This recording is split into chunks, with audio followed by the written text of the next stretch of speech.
Yeah, yeah. If you don't have it Good every day, morning, everyone. people that We have are now ready it to every day, begin the meeting. but you know.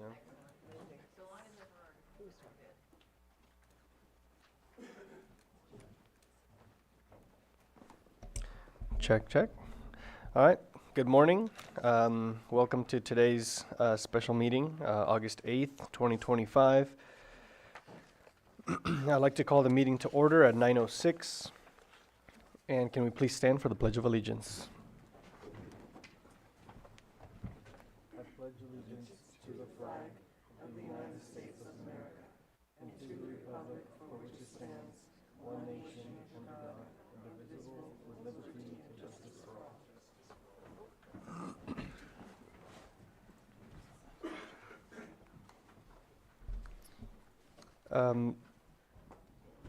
Can we get a verification of legal notice? Or do we have that? Verification of legal notice? So legal notice is verified. Moving on to our consent agenda. To approve the minutes of July 24th, 2025 Planning Commission meeting. So moved. I got a motion and a second. All in favor? Aye. All opposed? None. And the consent agenda passes. I do have public input before we begin our first timed item. And again, that is an opportunity for the public to speak for 3 minutes regarding anything that is not in today's agenda. So if anybody wishes to speak on something that is not on today's agenda, you're welcome to do so if you approach the podium. And can we check the Zoom room? Okay, nobody in the chambers, nobody in the Zoom room. We'll move on to our first timed item. Our public hearing, consideration of PL 25-112, EIR 24-01, DA 24-01, AM 24-01, GPAP 24-01, GPAP 24-02, RZ 24-01, GPD 24-01, UP 24-05, RZ 24-02, and UP 24-08 for the Guanac Valley Mixed Use Plan Development Project at the locations more fully described in the staff report dated today, August 8th, 2025, for the applicant Lotus Land Investment Holdings, Inc.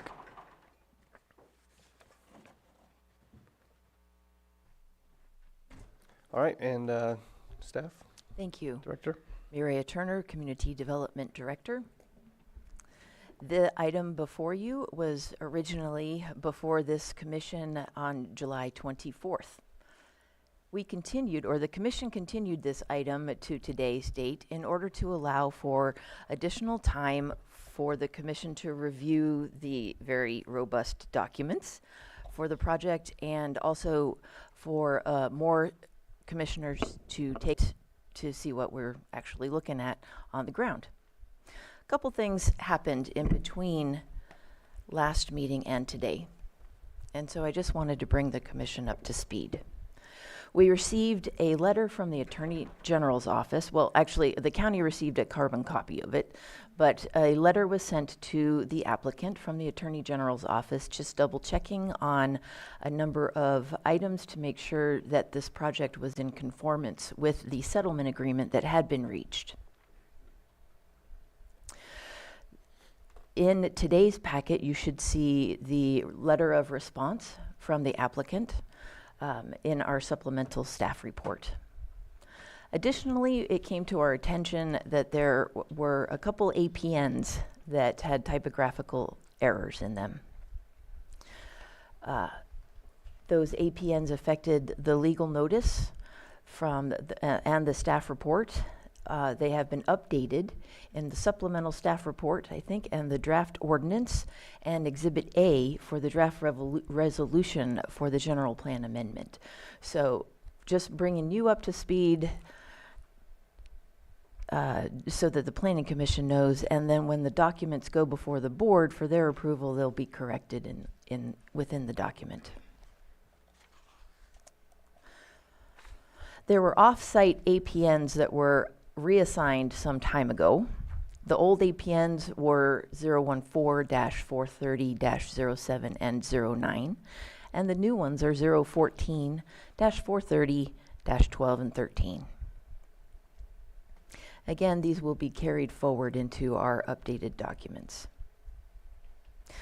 One last notice is there was a paperwork error that included the name of the owner of the well site as Lotus Land Investment Holdings, a California corporation, rather than LIH 29 Holdings Corporation. This will be corrected in Exhibit A to the development agreement. And we're currently documents to see if that occurs anywhere else, and if so, we will update those. Lastly, if I could bring your attention to the conditions of approval. Thank you, Commissioner Rosenthal. It was brought to my attention that there was an inadvertent copy and paste error on the last few conditions of approval because they actually deal with cannabis permit, which is not part of this project. So we will strike those and place it before your commission today as amended. I do appreciate you catching that. Thank you. We do have a number of additional representatives on behalf of the applicant here today, specifically to address the commission's questions from the last meeting and address any further concerns regarding the wildfire and evacuation aspects of this project. So I will, if the chair agrees, I'll turn it over to the MAHA representative, Kevin Case, to start those presentations. Thank you.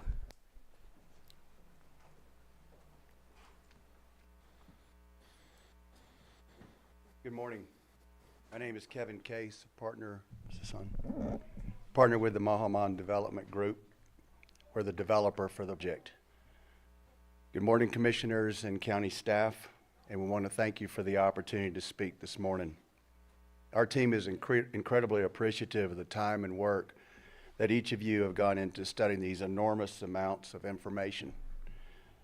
We have focused most of our attention on how the project complies with many areas of the CEQA process centered around land stewardship, environmental impacts, plants, animals, greenhouse gas emissions, sustainability, and countless other critical components of the development. Today, I'd like to take just a few minutes to focus on the valuable attributes and benefits for the development will bring to Lake County. You will hear this morning from longtime community members that work every day with challenges in the healthcare system, the educational system, the emergency services, recruitment, and other vital systems, which are facing significant challenges, often feeling the strain of limited resources and funding. With the development of Gwinnett, we have an opportunity to make positive changes that will enhance the quality of life for Lake County residents through new and sustainable tax revenue that will support quality education, healthcare, emergency services, and more. Our children and teachers deserve access to quality resources required to inspire and empower for the next generation. Healthcare services through additional funding for this development can expand local healthcare facilities, attract top-tier medical professionals, and help with every resident to access the health care that is needed and required. Emergency services, we all know that is the backbone of the community's safety and well-being. Again, with increased funding, we can support our firefighters, law enforcement, ensuring that they have the tools and training necessary to protect us all. This is our chance to turn our aspirations for a better community into reality. We have heard and met with many of the residents who call Lake County home, and we genuinely respect their opinions and their thoughts. We are committed to continuing to listen and to work to better understand their viewpoints and their perspectives. While a very small minority oppose the development or an aspect of it, those individuals bring value to the decisions that are made today and in the future. We welcome this interaction and encourage community members to continue to reach out so we can make meaningful and productive conversations as we all work together to make the area the very best that this can be. As you have heard You will hear from several of my other partners here that this, through the county's review process, this process is more than unique in many aspects. The beauty of the land is the canvas that was entrusted to us to embrace and to be incredibly responsible for all its natural resources and irreplaceable assets. Our vision for the development surpasses the property lines of our property and encompasses all our communities within Lake County, from Middletown, Clear Lake, Lakeport, Kelseyville, Hidden Valley Lake, Upper and Lower Lake, and others, for a thriving and vibrant community for the support our families, our businesses, and our essential services. By supporting this development, we are not investing in new residential and commercial spaces. We are investing in our future. We are laying the foundation for a community that supports our residents, nurtures its children, and provides essential services for all. In conclusion, I ask that each of you consider the long-term benefits of the development, not just for today, but for the future of our county and its individual communities. Together, let us create a more prosperous future for everyone in Lake County. We have a couple people here as well today that Murray had mentioned. Kathleen Cutter is one with UC Berkeley in their fire science division. And so she's here, she'll be presenting. We have a couple other people as well. Joe Runco, who is with SWA. It's an international landscape design firm, really specializing in fire resiliency and from a landscape perspective. Joe's been involved in our project since about the very beginning, back in 2016. So he's here to answer any questions. Bob Grandy is also here, and Bob is with Fear and Pierce. He's a principal there, one of the top traffic engineering firms in the country. They do a lot of work with Caltrans and many of the municipalities as well. So again, really one of their top of their game. So he's here as well that can answer questions and so forth about evacuation or any of the other items that you might have. So, and I think that's it. We have our legal Rob here too. And Thomas Aswell, sorry, Thomas. Thomas and Kathleen both are UC Berkeley and work very closely together. They're a huge, a great teammate, great component of our project. And then, which you'll meet Florent here in just a minute, Florent Gatto, who runs all of our operations, a partner of ours. And then also I'll turn it over to Jonathan Breen, who's our partner as well. Thank you for your time. Thank you.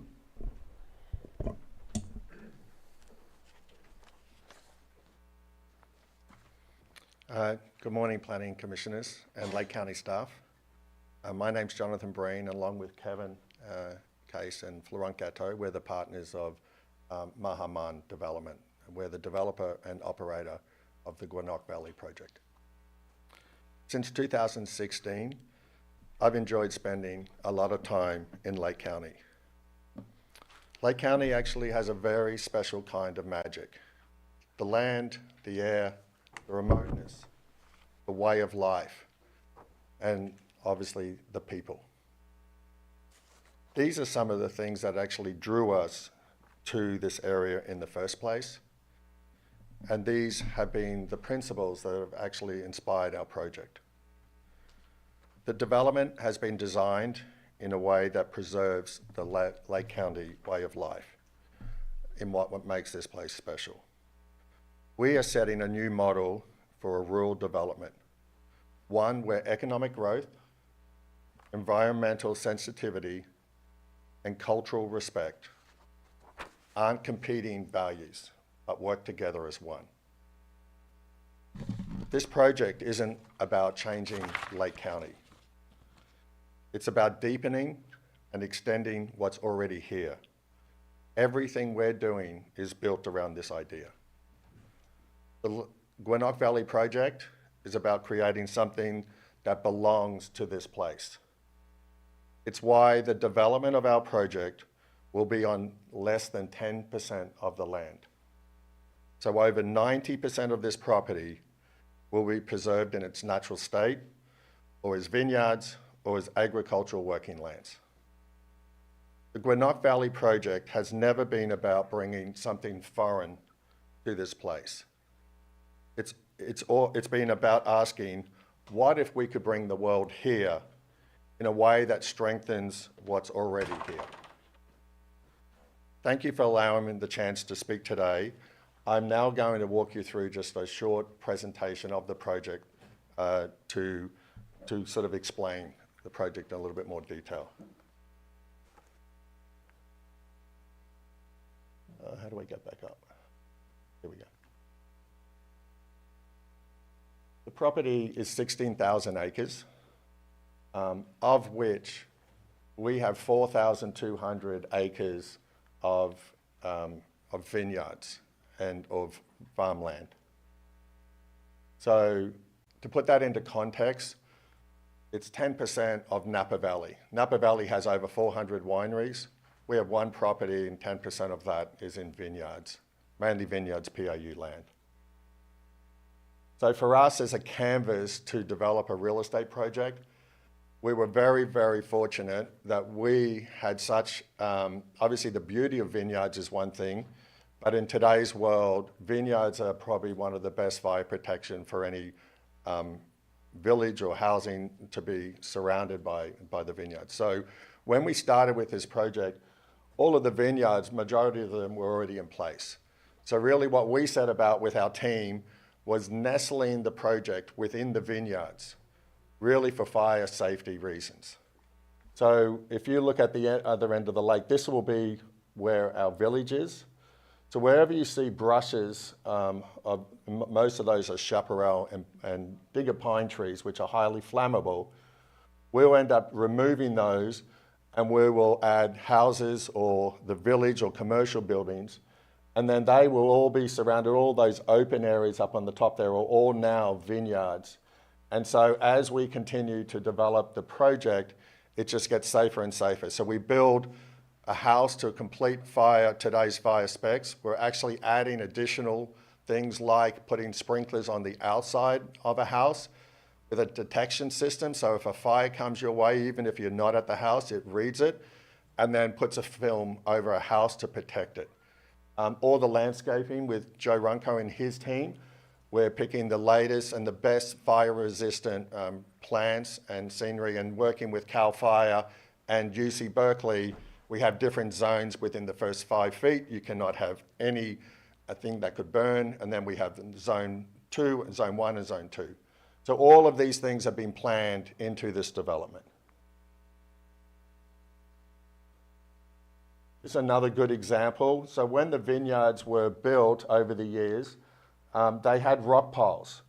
And the rock piles were, as they dig out where the vineyards are now, it was a lot of rocks. So they dug the rocks out and they put them in these piles.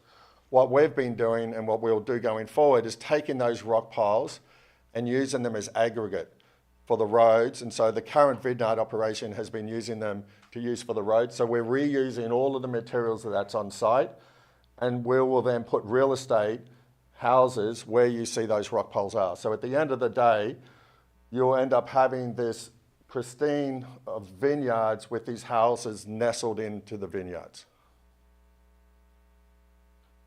We've got 7 lakes, so we're very fortunate, and a lot of our development's been surrounding these lakes. Another angle, just showing you down the bottom, these will be the hotel. And again, if we have oak trees, we save the oak trees. And we have a plan where if we need to move an oak tree, we root prune it, we leave it there for a couple of months, and we have machines that can pick them up and move them and put them in another prominent area. So the whole plan is whether the rocks, oak trees, other trees, is not trying to destroy anything. So the village itself sits on that big lake that I showed you. The village is open to the public. Okay, so the community can come.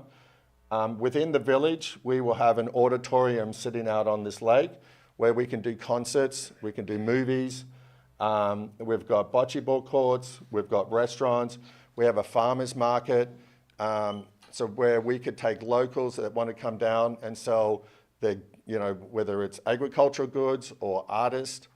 So the whole idea is when we have guests, I think in today's world, when guests travel the world and go to different places, you want to experience that culture.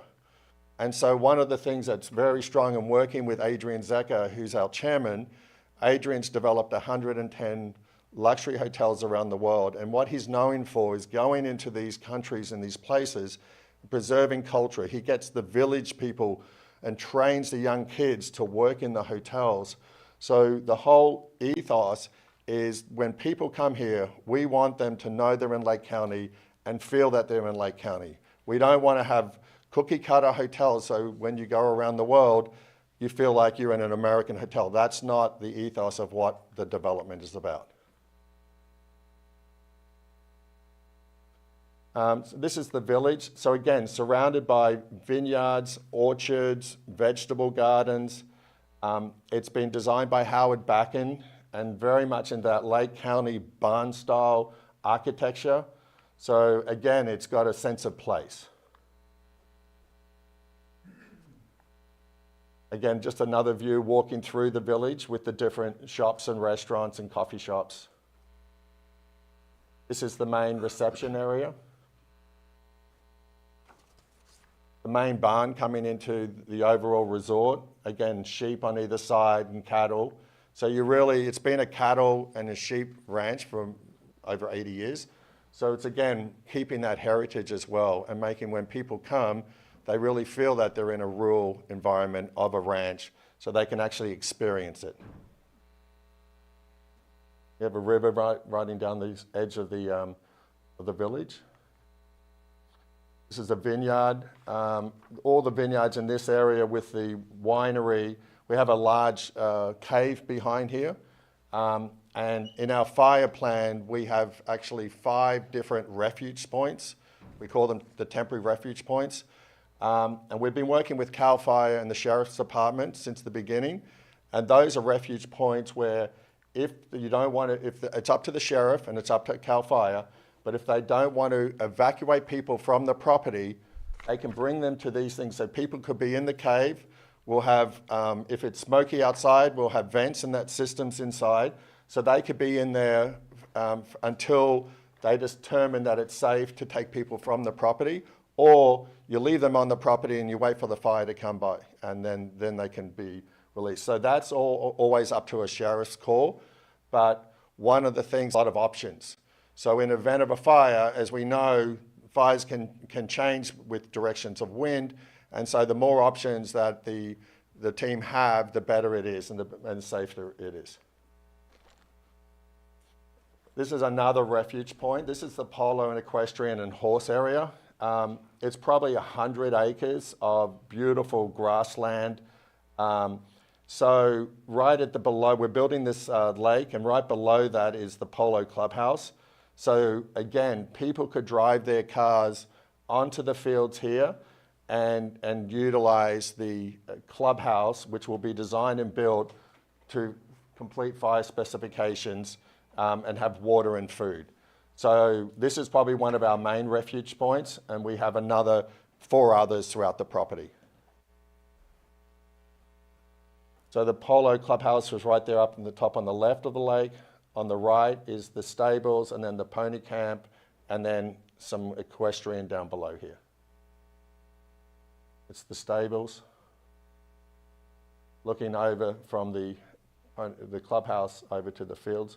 So you can just see the expansive fields, and again, one of the things that, working through from a fire point of view is that this is always, again, what CAL FIRE and the sheriff said in the past, they don't have a lot of refuge points through Lake County because it's very hilly. So when they came out and been working with us over the years, due to the scale of the vineyard operation and these other areas, it definitely gives them a lot of options to be able to use.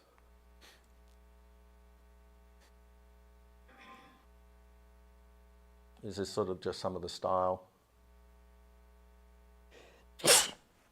Oh, Bless you. thank you. And then we have another section where we have a golf course. So Tom Doak, he's designed 8 of the top 100 in the world. He's actually known as a naturalist golf course, and what that means is they don't bring in the big D9s and just do a man-made golf course. He takes the nature and the way it is and designs the golf course through that. And so what he's designed is a golf course that actually doesn't come back. It just meanders through the property and ends up 7 miles away. And so this is another refuge point. This is the first clubhouse. And because we have, again, a huge area of open grassland and all of the around will be vineyards, again, we've designed this as another refuge point for another spot on the property. And on the 18th, with the end of the golf course, we also have that as a refuge point. This is the 18th. We've taken an old barn and modeled it, and obviously with horses and sheep, again, to have that country feel. How do I get this done? I think just, yeah, thank you. Again, we got an independent company to come in and to do a report of the economic benefit this project would show. So what they did was they looked at over 25 years. The earlier years are more construction and then goes into permanent. And so the summary, and we have a report if you ever want to see it, we can give it to you. $3.8 billion of economic benefit will be generated into Lake County. That is broken down into $2.47 billion in labor through jobs. $635 million will come in local taxes, and $212 million will come in state taxes. After 10 years, after we've sold real estate and then they start building houses and they start paying real estate taxes, there's 20 to 22 million per year coming into Lake County for new property taxes. Again, which can support healthcare, education, public safety, and any fire infrastructure. Over the 25 years, they looked at the scaling of the earlier years will be more construction jobs, and then over time it goes back into and stays as permanent. The summary was that there's 2,688 jobs created per year. And so in the earlier years, that will be probably higher because of construction. And then once you take away the construction, then you'll just have a steady stream of permanent jobs really forever. So again, I want to turn it over to my partner, Florent Gatteau. Florent and I have worked together for 28 years when we created the Satai in Miami Beach. Florent ran the hotel and all the operations. Adrian, Florent, and myself have worked together for 28 years. So Florent will be running all of the operations for the project, and he's the one with programs and training, and so I'm going to have him say some words today. Thank you very much for your time. Thank you.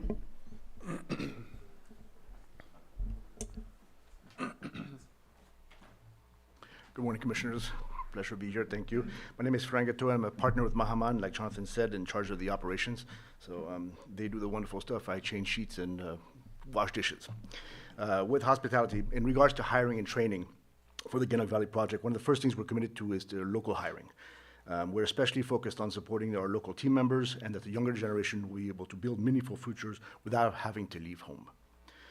Dedicated hiring and training program will be hosting job fairs approximately 6 months before the opening date, then 3 months, and then currently going into a training program. In reality, a job is only as valuable as the support behind it. That's why, as part of the project, we'll build a professional training system that gives people the tools to success for long-term growth. Every team hire will be access to free high-quality training, starting with a 4 to 8 week foundation, hospitality, guest training, and land-based practices. And then for those team members that want to go further, we'll be extending our internal programs with our international partners. So those will be 6 month to 18-month partnerships with resorts around the world for people that want to get additional growth throughout. We want to build careers, not just fill roles, and we want to make sure that the people welcoming our guests to the Valley are the ones that actually know and love it. We are believers in the spirit of connection at the heart of any great hospitality expression, and that the spirit of connection carries into everything else that we are planning. All of our food, all of our beverage will be, for our restaurants and markets, will come from right here, sourced from nearby farmers, producers, and or grown on site on our farms and gardens, building a steady, meaningful partnerships with our local farmers, ranchers, and artisans. The same goes for our creative and cultural life of the project, as Jonathan showed you, our wonderful little fresh village and market where we will be hosting local counties, musics, craft, and where the history can shine. We have live music, film screenings, cultural events throughout the whole year that will be featured and open to the public. We'll also feature regional artists alongside internationals to create space for Native American voices and stories to be seen and heard in a lasting and a respectful way. Everything we do is guided by a deep commitment to our team members, land stewardship, and to ensure the safety of our team members and for our guests. Thank you so much for your time. Thank you.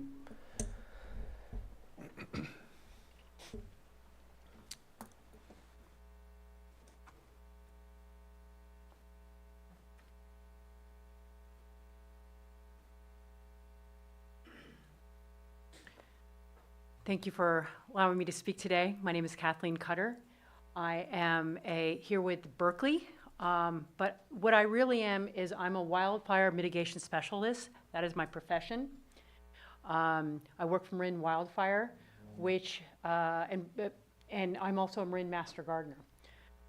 I'm here today because, well, I should also give a little bit of background. I was a firefighter for the Santa Fe National Forest back eons ago. I was an archaeologist, but I had the good fortune of being able to fight fires for the forest across the western United States. So I've experienced big fire.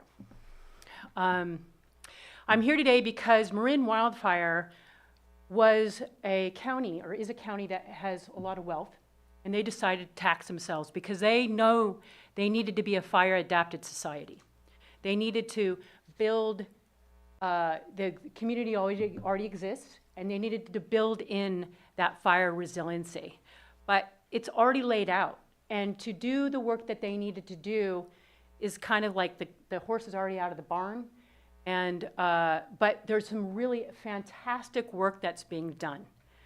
When I was asked to come on this project to kind of review what the project was building out, what Ganok was building out, I was at first a little skeptical, honestly, because I thought this is a big project. But I've just been amazed at how responsive they've been, and they kind of are, the reason why I agreed to come on board is because they were willing to listen to fire personnel. They were willing to listen to what the community had to say, and to me that's really super important. Another reason why Marin Wildfire came into being was because of the environmental proponents of just keeping, you know, firefighters are reputed to be like people just like, let's moonscape, let's just, you know, have nothing but buildings and everything else around it is gone. That's not the case. We need to have the environment still intact. And this project is really trying to do that.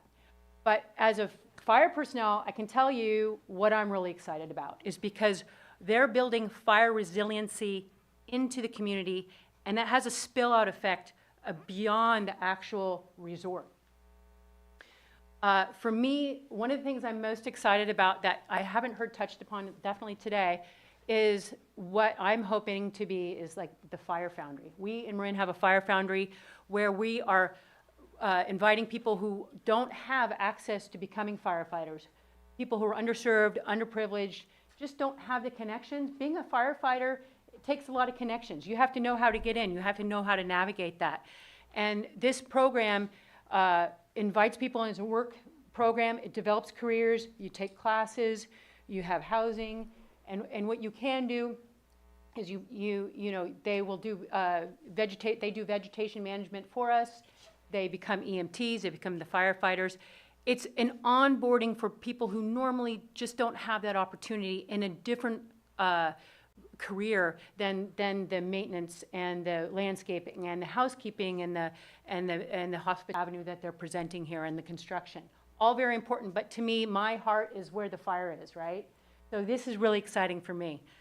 The fact that they're building a fire department on site, that is huge. The ability to have temporary areas of refuge for residents is huge because these are things that are going to improve response time. They're going to, you're going to have 24/7 staffing. And that's not just going to be responding to what's happening on the Gwinnett Valley. It's going to be outside that. So the response time, it's a game changer, in my opinion.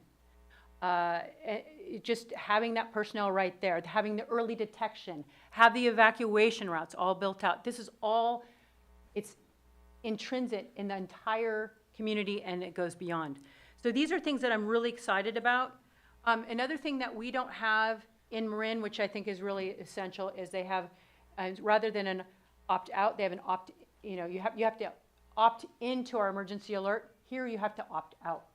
So not only are the residents are going to be aware of what's going on and what they're going to have that instruction right there. Where are you going to go? Are you going to stay? Are you going to go? And as Kevin was saying, that it's part of the the sheriffs and the CAL FIRE is going to be there directing it. So there's going to be planning. The development has really asked us as fire personnel, how do we want it? What do we want? The home hardening and the defensible space around each of the communities, the vegetation management is very well thought out environmentally, and also just integrating what's already here, which is grazing and just working with the community, what we already have, the vineyards, green belts. It's all orchestrated in such a way that, this is kind of a dream thing for me to even be a part of. So I'm really excited to be a part of this team, and I'm excited about the potential for Lake County. When I was a kid, I used to come up here and camp on the lake, and both in the private and the public camping grounds, and I brought my kids here. This is a very special place, and we want it to continue, and I just think that there's some opportunities here that I'm super excited about. I'm just glancing over my notes to see if anything. Any rate, thank you very much for the opportunity to allow me to speak today. Thank you.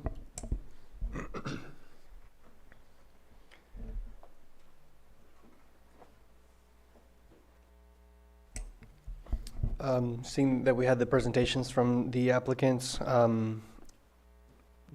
Director, I'm just looking for a little guidance. That was the only presentations that we were going to receive today from the applicants, right? I do think that does complete Okay. the presentations for today. All right, so moving on to the next part of our meeting, since the public made their time to come out here and speak and took their time out of their day to be here today to listen to any new information or give us new information. So I'd like to open up public comment for this portion of the project. So if you'll be given 3 minutes. I do have a little sign here as a reminder to let you guys know to print your name for the record, because I guess we forgot to do that last time. Thank you, Danae. So with that being said, public comment is now open. So whoever would like to speak, you can approach the podium.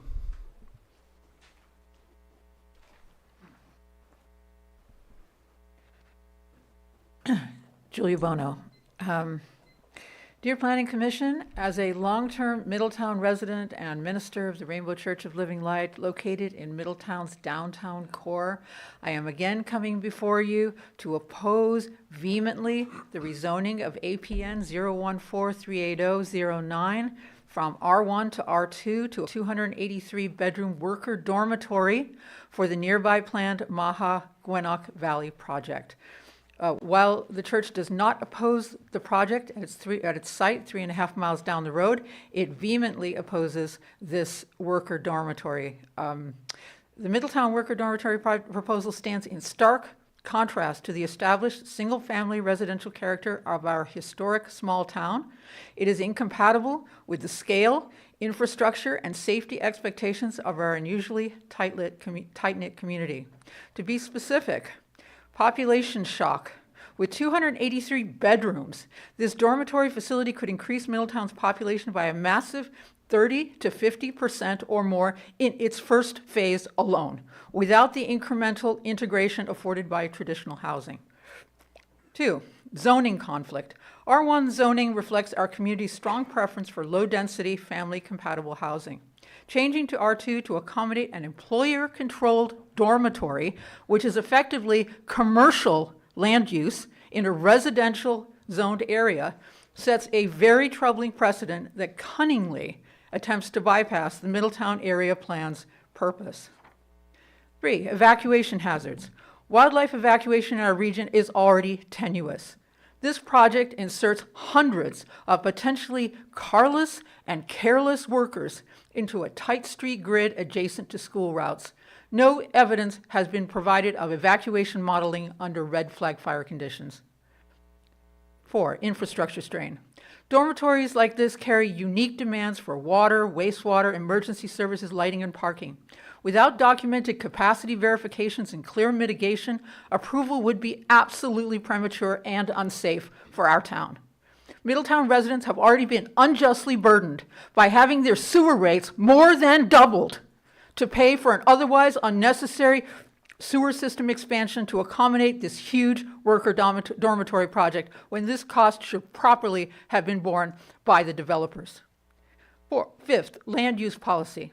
The ordinance and accompanying documents claim general plan and area plan consistency, yet the neighborhood character, intended density, and residential pattern of this planned worker dormitory contradict this assertion.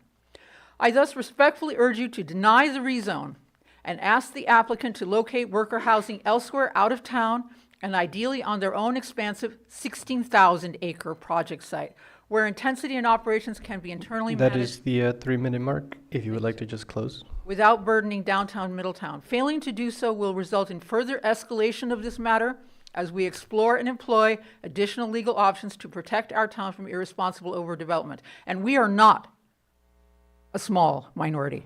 I am speaking for the vast majority of the residents of Middletown. Thank you. Thank you very much for your comment.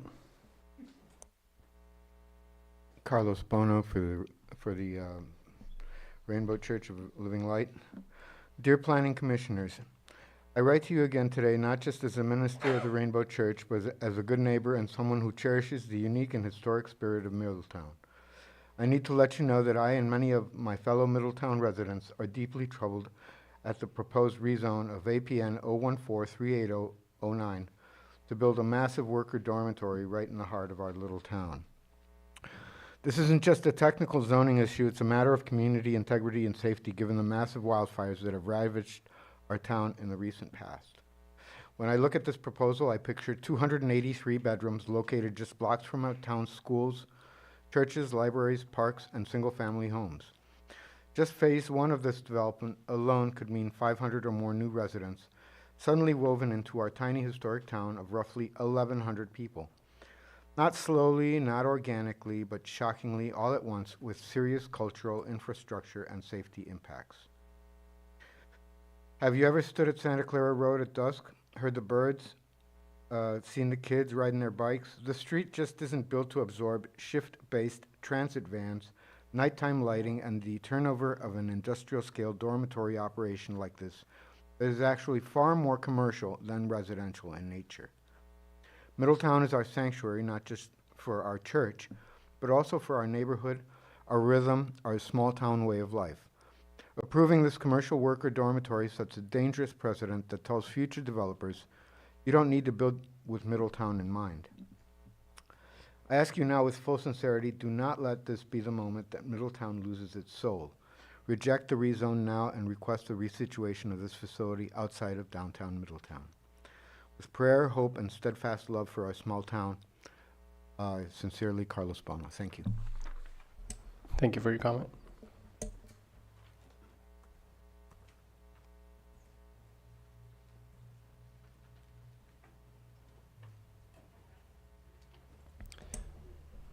Do we have any hands in the Zoom room? Okay.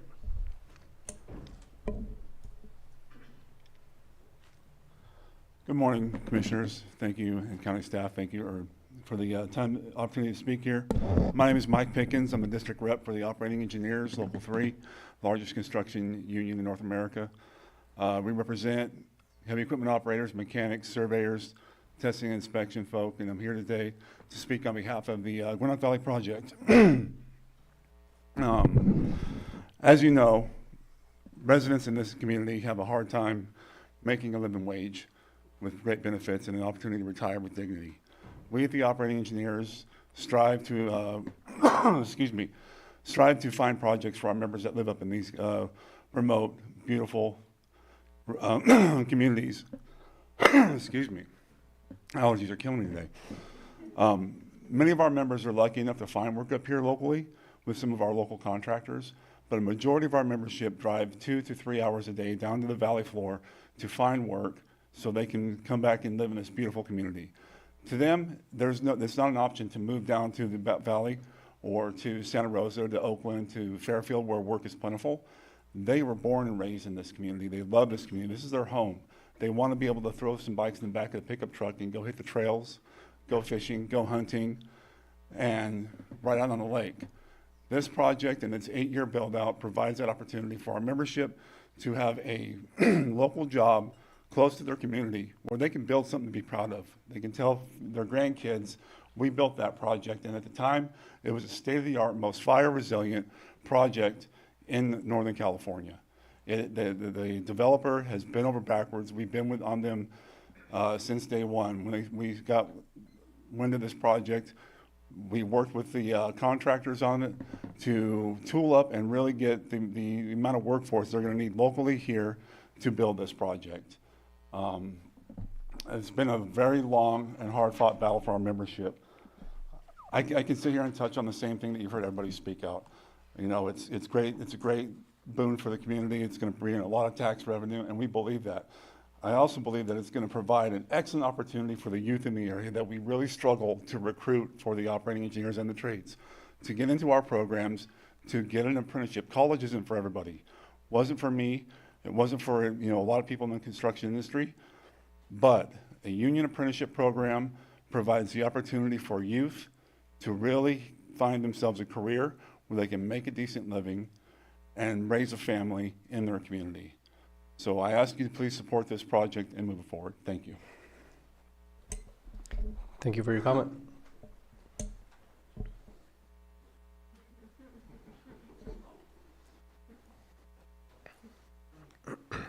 I'm short. Good morning, Commissioners. Thank you so much for allowing me to speak. I'll try to remember to write my name down. Put that over there. My name is Kate Schmidt-Hopper. I'm speaking here as an individual citizen of Lake County and not representing any organization. I have 2 points. One, there's a measure about ag land mitigation of over 300 acres that are irreparably harmed by this project. And I support the project. I think there's a lot of good in this project. However, loss of ag land is very important to me. And I think that a mitigation that can occur up to 100 miles away from Lake County is ill-advised. And please do your 300 plus acres of mitigation on the property. That would be much better. Thank you very much. My other point speaks to traffic safety. We have had a lot of work on evacuation, which is fantastic. I think your plans are great. I know that in Lake County we've got dollar signs in our eyes. We're quite excited about this from the jobs point of view and from the revenue point of view. However, Caltrans has sent 3 letters, one on April 12th and September 3rd of 2024, and on May 2nd, most recently on 2025. These went to Ms. Laura Hall, and they were from Jesse Robertson. So there are problems with traffic congestion that have not yet actually been addressed completely. There is a problem at Butts Canyon Road, which will be an evacuation route, and currently Caltrans does not have funding secured for a roundabout there. And the ability of the state routes 29 and 175 to convey large volumes of traffic during evacuations is limited, and funding to expand highway capacity is not expected to be available within the foreseeable future. This is a quote from the letter. To ensure safety, 1, construct a project-funded roundabout on Butts Canyon. 2, there should be paved shoulders on all the evacuation routes. So this would be Butts Canyon Road, Grange Road, the intersection and that section of Highway 29, which Caltrans will mitigate. So I was at this Caltrans open house yesterday. This Middletown middle phase of the project that they are working towards is considers this Butts Canyon, and it's completely unfunded at this point. So we need to address these issues. And so my question is, when will the intersection safety and operational assessment process and the quality management assessment process be completed? And has the applicant made the required deposit to Caltrans for the collaboration on the QMAP review? Thank you very much. I'll try my minute. Thank you for your comment.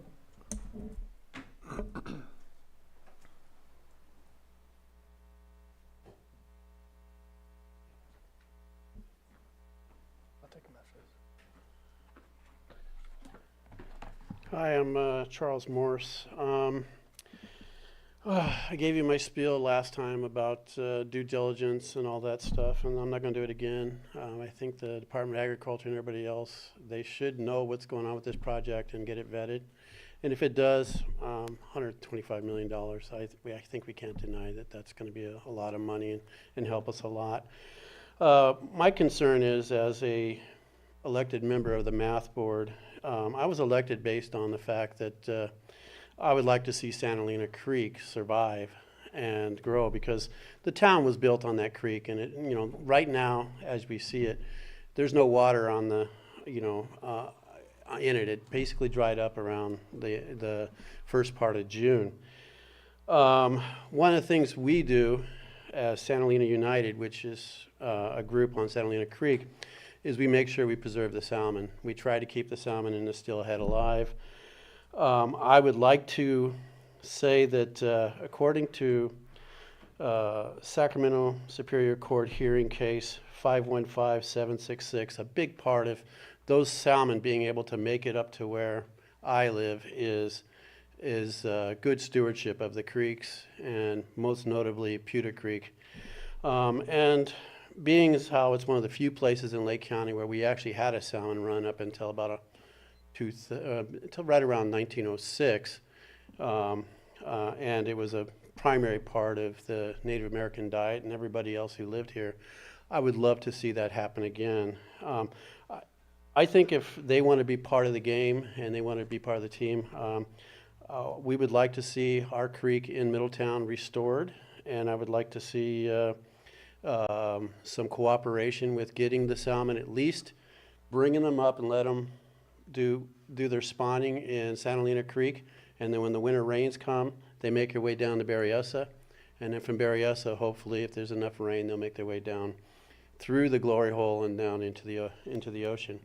There is a program out of UC Davis that does do that. I would like to see it, and I think it's part of our history. It's part of who we are, and there's a good chance that, folks are gonna, promise us, jelly beans and hummingbirds, and then, the environment's gonna take a bigger hit because somebody wants a golf course or just doesn't give a damn about a fish swimming through the creek.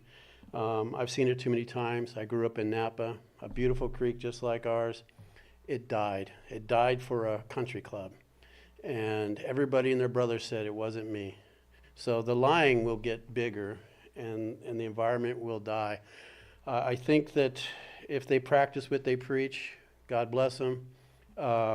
They can be part of the team. We would like to have a salmon festival in Middletown, right there around Perry's Diner, and actually have some water in the creek year round, so that we don't have to go into the puddles and save them from the dope growers and everybody else who do that. I've talked to the Native American community. They love the idea. They want to do it, but it takes a lot of effort. That's all I got. Thank you. Thank you for your comment.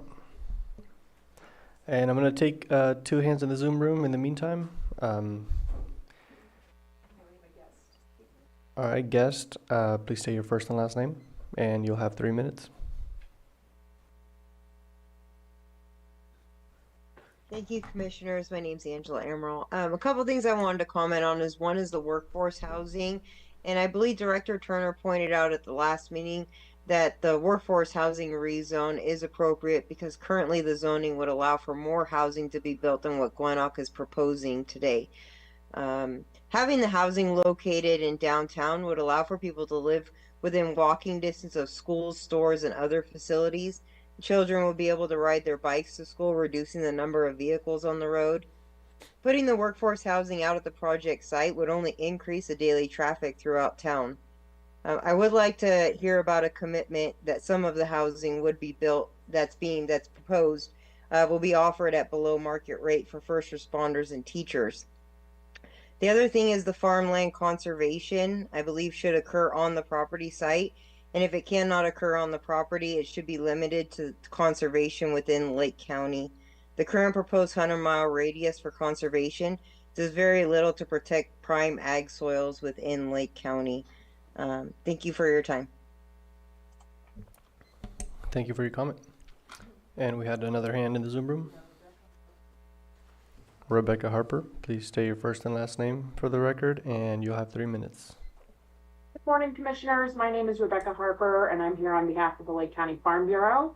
Since the last Planning Commission meeting, I've had the opportunity to meet with representatives of the Gwinnett Valley Project, along with our County Agricultural Commissioner, and I appreciate the development team's willingness to engage in some constructive dialogue and address many of the concerns that we raised in our previous public comments that were most pressing to the Farm Bureau have been meaningfully addressed, and we value that responsiveness.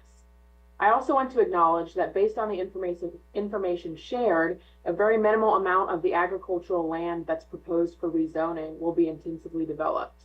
The majority will remain in ag use or be devoted to uses such as polo fields, which can be compatible with surrounding agricultural activities. That said, I would like to bring forward one outstanding concern.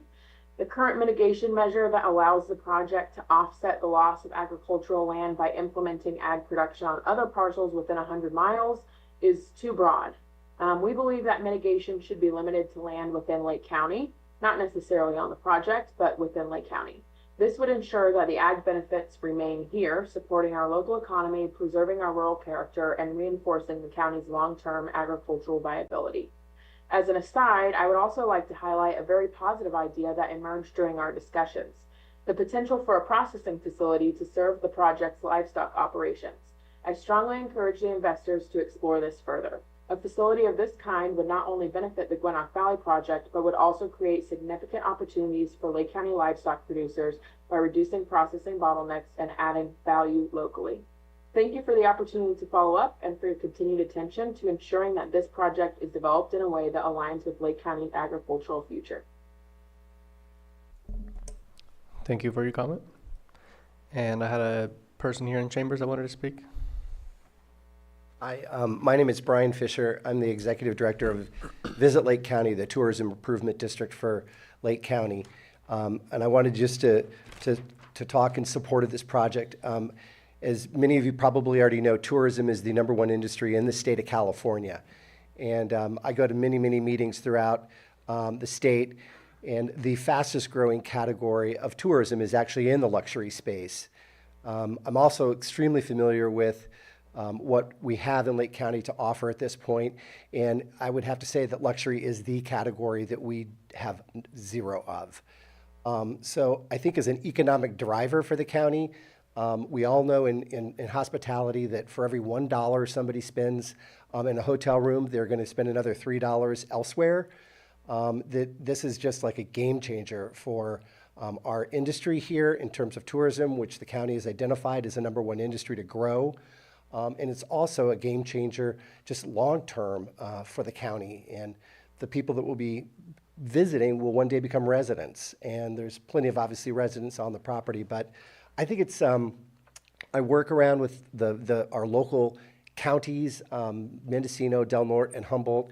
And a project like this is like once in a lifetime. It is really a beautiful looking project from everything I've read and seen. And I just think it's time for Lake County to lead. And I know it's hard, but I think it's time for us to lead. Thank you. Thank you for your comment. And don't forget to write your name on the board if you did already. Thank you. This is all for Danae to make her job a little easier. Hi, Planning Commission. My name is Don Smith. I'm the Director of Wellbeing and Community Engagement for a healthcare organization here in our county that is responsible for a large percentage of the population of this county. Part of my role is a collaboration to generate collaboration across organizations, government agencies within our county, school districts, other healthcare organizations, to, on a 3-year basis, do what's called a community needs assessment. And that is where we've just completed our 2025, and it's probably one of the most expansive healthcare assessments where we work with groups across our county and have discussions, and then we do surveys from people on the ground and try to decide what are the highest healthcare needs for our county. And then we prioritize those needs, and each organization can choose how they can impact those needs.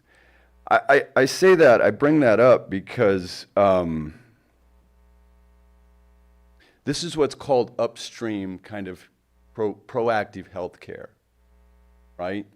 And I'm also here, I represent this organization as currently I'm the president of the Lake County Chamber of Commerce. Why? Because we understand that economic opportunities is important to the overall well-being of a community. Opportunities. One of the things that we find in these interviews and surveys is kind of a low-grade kind of malaise and kind of a low-grade hopelessness.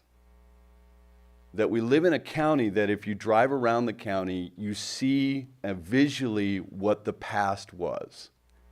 You drive around this county, and I remember walking through, one of the first time I drove through this county, I wondered what was the past that was here.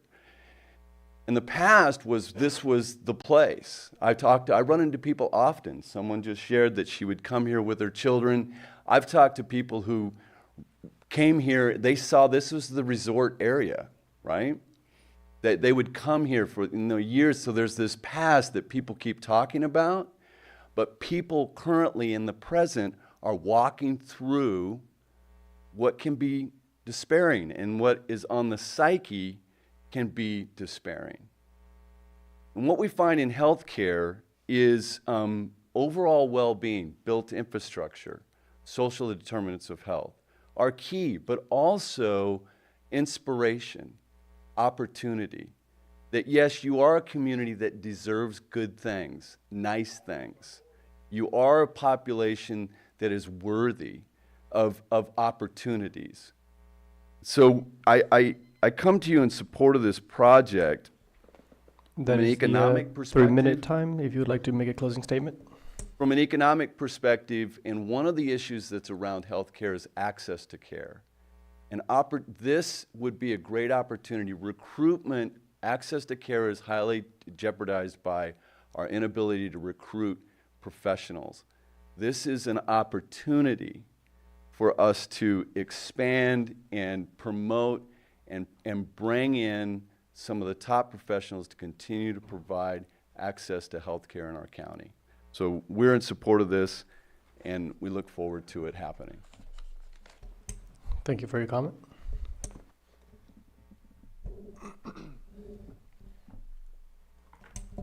Do we have any more hands in the Zoom room? All right, no hands in the Zoom room. We got someone here in chambers.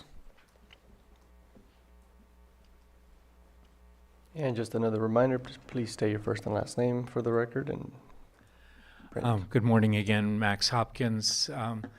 I won't rehash everything I said last time other than to say I appreciate the hard work that you do. I occupied one of those chairs for about 8 years, and I know how taxing and laborious it can be, so thank you for your hard work. I just wanted to ask everyone to step back and look at the overall picture. I've been in real estate and real estate development professionally for, well, I don't want to say how long, but my entire adult life. And I don't think I've ever seen a project that is nothing short of a miracle. The folks here proposing this project are so willing to work with the community. They're talking about interjecting $3 billion, that's billion with a B, dollars into the local economy. We're talking about training programs. We're looking at opportunities to educate our young people here. What a fantastic opportunity all around. Now, it's not to say that you as commissioner shouldn't take a jaundiced eye and carefully vet all the aspects of this project. I know doing so is daunting, but nonetheless, I'd encourage you not to lose sight of the big picture. This is nothing short of a godsend. I would like nothing more than not only to relocate my entire family here. I have 4 children, but I also want to start raising my grandchildren here. I remember bringing the youngsters up here back when Canocti Harbor was still an active resort. We loved it here. This was a fantastic area, and I think it can easily be a fantastic area again. But we need to take a real positive approach. I mean, the developers here have been phenomenally patient. They've done everything asked of them, and now is really the crunch time. No organization has the budget or the patience to continue indefinitely. No organization or developer can answer every possible desire, wish, or need of the community. But these folks have done a yeoman's job in trying to take care of everybody. So again, to close, I'd really encourage you to look at the big picture. Please, please, please support this project. I don't think anything like this will ever come along again. Thank you so much. Thank you for your comment.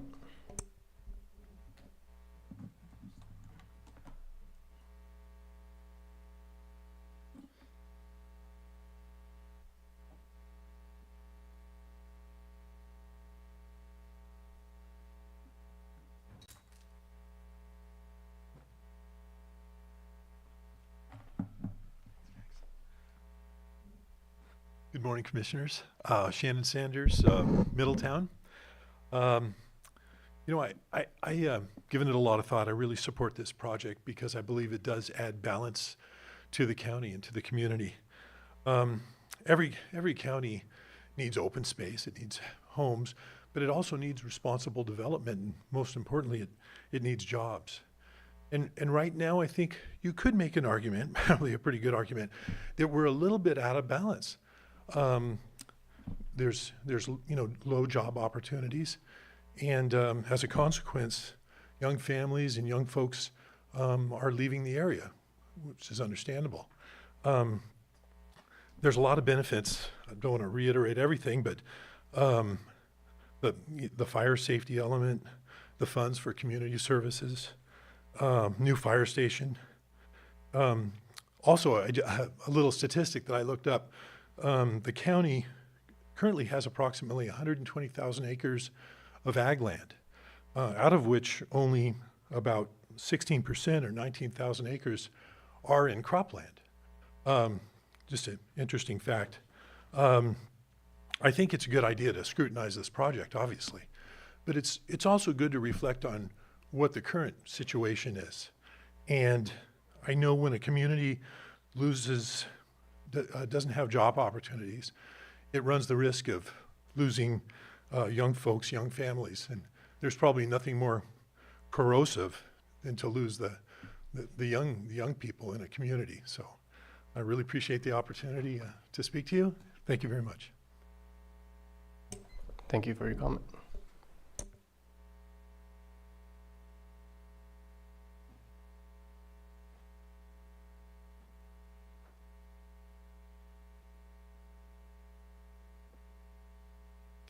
Good morning, everybody. My name's Larry Galupe. I'm Vice Chairman of Middletown Rancheria. I'm also a tribal elder for my tribe that is in Middletown. My tribe has been there a very, very long time in southern Lake County. I support this project. And I know we've been talking with the developer about cultural sensitive sites in that property. It's very important for my tribe. It's very important for all the tribes here in Lake County that conversation continues. I know there's villages out there. Our old villages are out there, and we want them protected.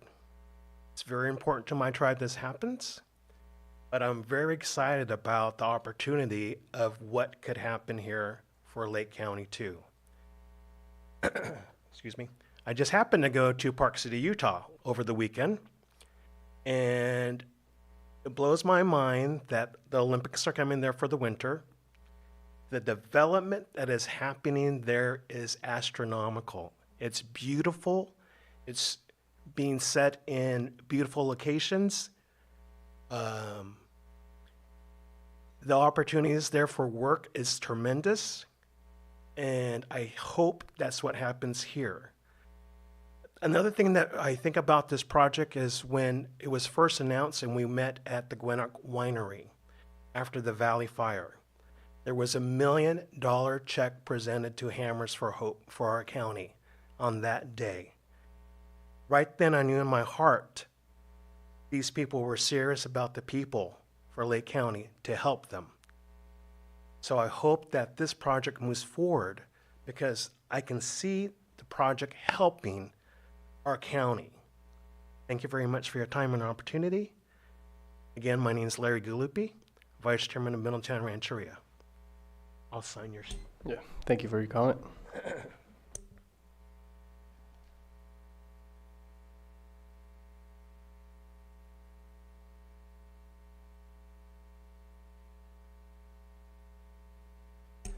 Do we have any new hands in the Zoom room? No hands in the Zoom room. Chambers? I was just making sure we didn't have any new hands, but. Thank you, Mr. Chair. Good morning, Planning Commissioners and staff. Margot Kambara, Lake County resident, not representing a group. This morning, I sent a public comment to your commission. The following remarks are from my email. The Gwinnett Valley project could be very positive for Lake County. Ideally, the project, county, and community will find a way to move forward in a mutually beneficial way. With a little more time and attention to serious deficiencies on the project's wildfire prevention measures, these and other concerns may be resolved in a mutually beneficial way. To improve public safety, please consider this suggestion. Instruct staff to add mitigation for the project's mitigation measure 3.13.1, implement improvements to SR 29 and Butts Canyon Road. Mitigation is needed for delayed, reduced, or failed funding for the roundabout planned for SR 29 and Butts Canyon Road, a project mitigation measure. Caltrans will request funding for the roundabout and Butts Canyon Road in October. There is risk if funding for the project's mitigation measure falls through or is late. Allowing project occupancy prior to the installation of the roundabout is not prudent. The project's design aesthetic is elegant and beautiful, creating land-inspired, low-impact developments celebrating nature. Yet in Phase 1, up to 308 acres of oak woodlands and blue oak savanna can be impacted. In Phase 1, removal of up to 325 acres of farmland, especially prime and unique farmlands, causes concern in Lake County, an agricultural county. Perhaps the number of acres impacted can be reviewed and reduced. If not, please consider limiting the rezoning request at this time. Specifically, limit the request to rezone parcels to Phase 1's almost 3,000 acres. Leaving current zoning designations on the remaining 13,000 project acres protects parcel zoned agriculture from developmental sprawl. As the project develops plans for the future phases, rezoning, if desired, can be requested at that time. This aligns with Middletown Area Plan Special Study Area, Langtree Gwinock's direction on preserving farmland and conservation of natural resources. Again, with additional time and attention, these concerns may be addressed to the mutual satisfaction of stakeholders. Thank you. Thank you for your comment.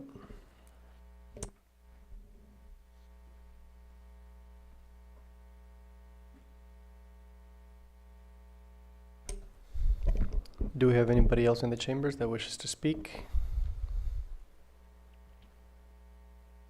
And, all right, we have one in the chambers. And there's no new hands in the Zoom room, not yet, okay. How y'all doing today? not very good at speaking in public. I'm a small business owner in Middletown. Can you just state your first and last name? for the record? Shane Stanger. Thank you. Small business owner in Middletown. And I do a lot of fire prevention around the area. And I got a family of 4, 6 of us all together with my wife. And times are tough right now. This would be great opportunities to keep young couples in the area. If not, well, got to look at a new state to live in. It's getting too expensive. But for my family, my grandparents lived in Lakeport for 40 years. I've been here almost 20. And I would love to raise my children here, but with diminishing work and it's getting harder and harder. So with that, I would love to see this project go forward so we can raise our children in a positive community. And with that being said, that's all I got to say. Thank you for your comment. One last look around before we close public comment. And seeing no hands in the chambers or hands in the Zoom. Oh, one came up.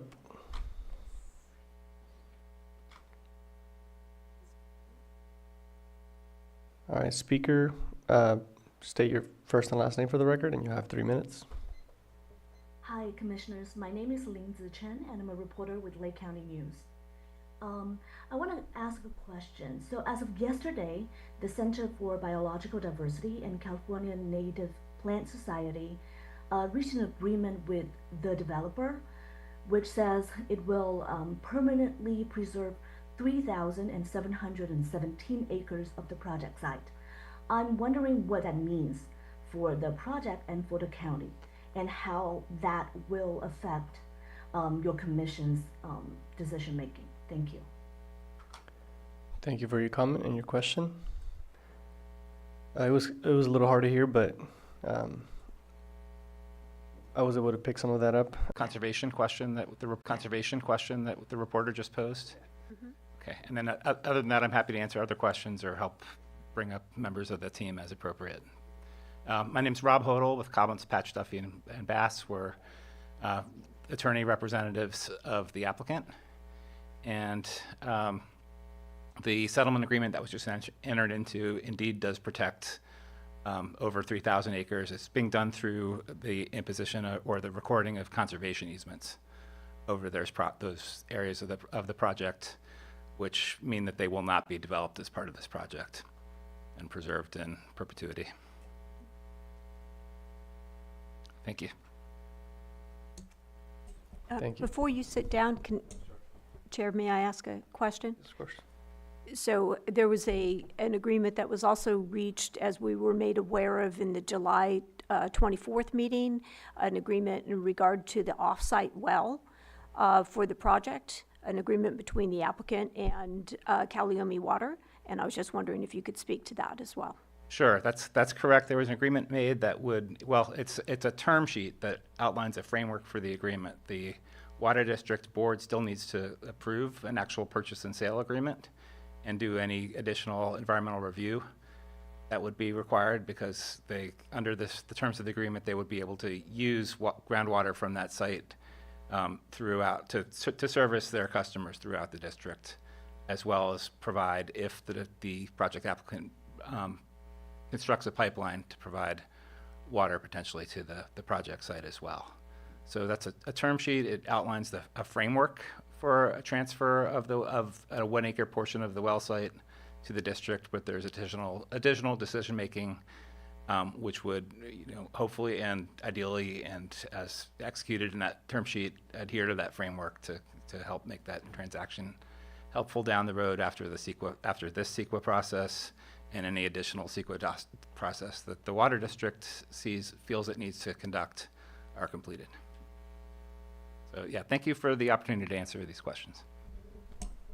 Thank you. And if the applicants had picked up any questions from the public that you guys would like to answer, you have the opportunity to do so if you wish. Just to talk about the 325 acres of the agricultural. State your first and last name for the record. Jonathan Breen for the applicant. So what we have been talking about, and we'll put it in as a a project commitment is that we will try to offset any of that mitigation on site. If we can't do that on site, we will do that within Lake County. And if we can't do that within Lake County, we would do it within the 100 miles. So we are definitely, and we feel that we can do it on site. And again, as we explained, the full mitigation, if you look at the plans of our project, we are not taking out that amount of acreage. We're actually taking an area which you saw earlier where we might have 20 acres of vineyards and we're putting a 1 acre house. So we've actually got in the plan that full 20 acres, but we're not taking that out of agriculture. So at the end of the day, it's a much smaller amount of acreage. And when we sat down and explained that to the Farm Bureau and went through that, they were more satisfied. And then that was the question, can you try to mitigate that on the property?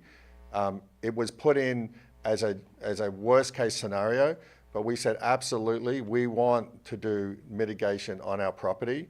But if we can't, because if you look at the farm map for Lake County, there's not a lot of the unique when you go through it all. So we said, listen, we will try to do it on property. If not, we will then do it within Lake County. And if not, 100 miles. And I don't believe we'll ever need to go to the 100 miles, but it was put in as a conservative amount.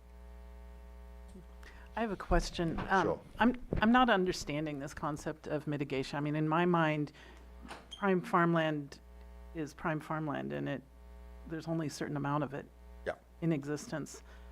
Do you go somewhere else in Pluto or something and create new? I mean, I'm just not understanding it. Maybe you can explain it to me. Yeah, so Marley, so if you have a look back at the old maps of which is done by Lake County, back in the earlier maps, don't show any of the unique and prime farmland on our property because back then it was chaparral and rocks.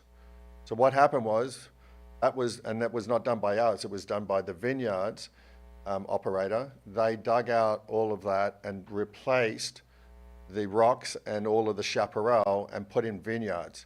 So if you look at the latest map, it actually shows you on the property that the prime farmland and unique farmland has increased because we've taken out rocks land and now replace them. So what we're doing is when we came along for the development, we said, listen, we want to keep all of these vineyards because that's what we're talking about for our fire protection. So we've increased the unique farmland and two in the county.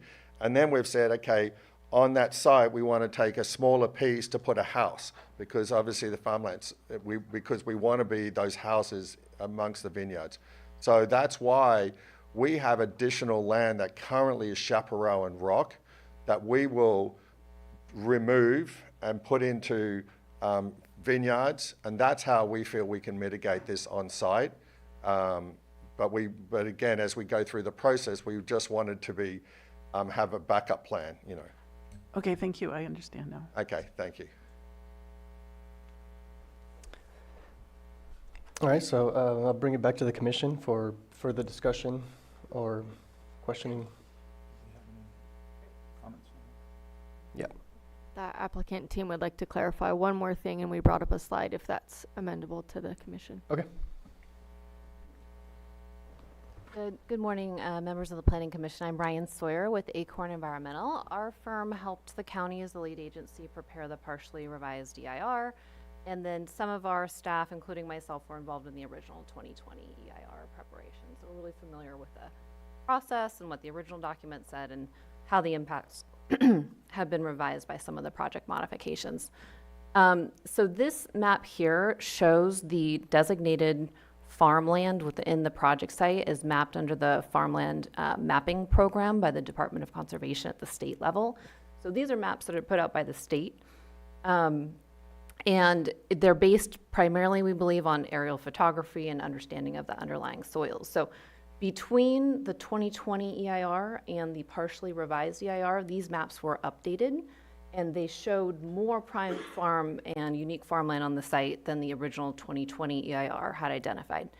However, when we looked at the footprint of the original project and we compared it to the footprint of the modified project, under these new maps, the balance of impacts was essentially zero. There was no change in the overall amount of important farmland that would be impacted.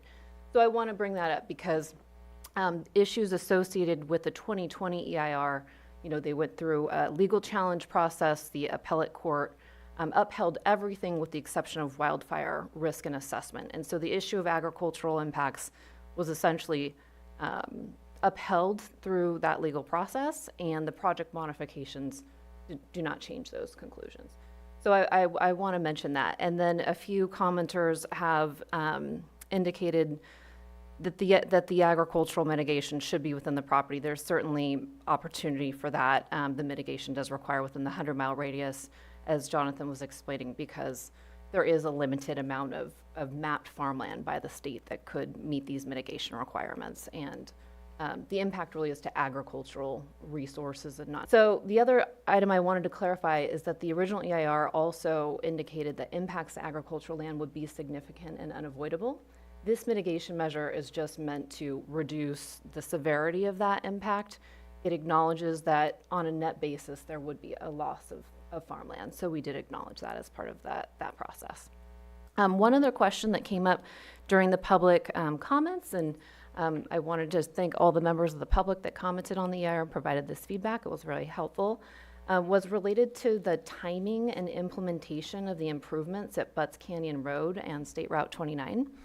So the original 2020 EIR included a mitigation that a roundabout would be installed at this location at the cost of the applicant, and that a funding agreement related to that improvement would be in place prior to the approval of grading permits. But it didn't tie the improvements to be in place with occupancy. However, under the partially revised EIR in the wildfire evacuation analysis, there is a new mitigation measure now that requires that the roundabout be installed prior to occupancy. So I did want to clarify the timing of that mitigation.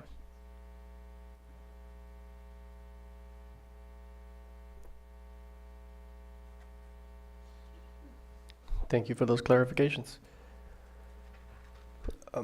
Still bringing it back to the commission for further dialogue or discussion. I'll go ahead. Go ahead, Sharon. Okay. First of all, I want to thank the Gwinnett Valley Project for a fabulous tour that I had on Monday. Thank you to Kevin and Jonathan for providing a lovely venue for the tour. It was unfortunate, though, when Jonathan says vineyards, we knew English was not his first language, but, that's okay. Also, thank you to Randy, who drove us around. We couldn't have gotten around without his giant truck going up the hills, and Mike for his review of the safety, fire safety, and it was really amazing, and it was repeated here today. The infrastructure for the fire resiliency, to keep fire at bay. I said it wrong. Anyway, that was fabulous. And Thomas's report, and thank you for giving me the 10-page executive summary, because that made it really helpful. Could I read that, and then I could find some of the backup in your report. So thank you for that. It really helped to get a clear picture. The presentation that you gave this morning, I hope to help other people see that. What you forgot to share is the list of jobs. We've talked a lot about the potential, the employment that will be available.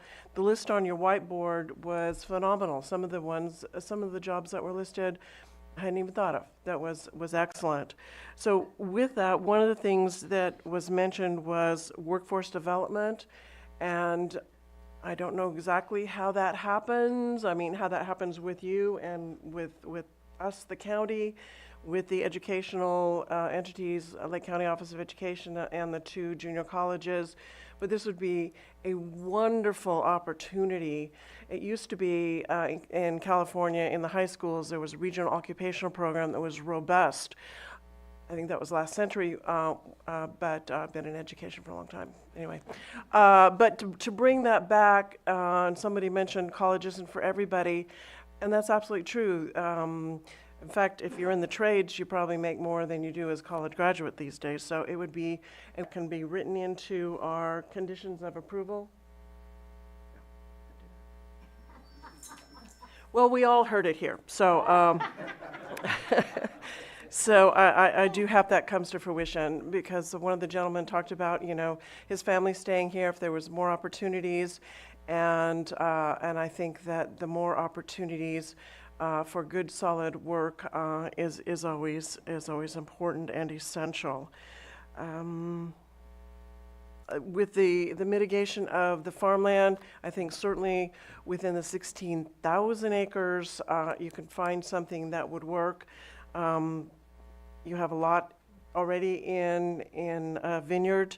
I hope that your vineyard is part of the Lake County Wine Grape Commission. I don't know if you are or not. Be a good thing to join. Anyway, that's all I have for right now. Thank you.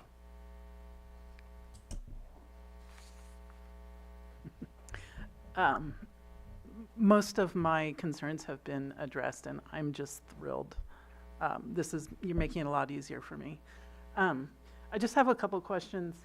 I've been made aware that you have made several donations to community groups in Lake County.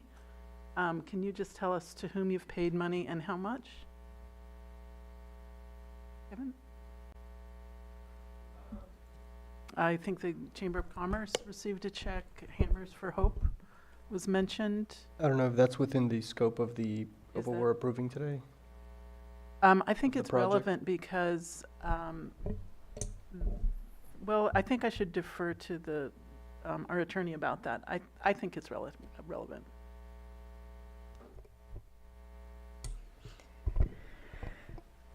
Your commission can take into consideration any evidence presented to you.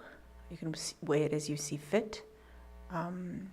If you think it is irrelevant information, then you can weigh it accordingly. And if you think it's relevant, you can state why it pertains to the findings that you're required to make in relation to the approval for today, and weigh it accordingly.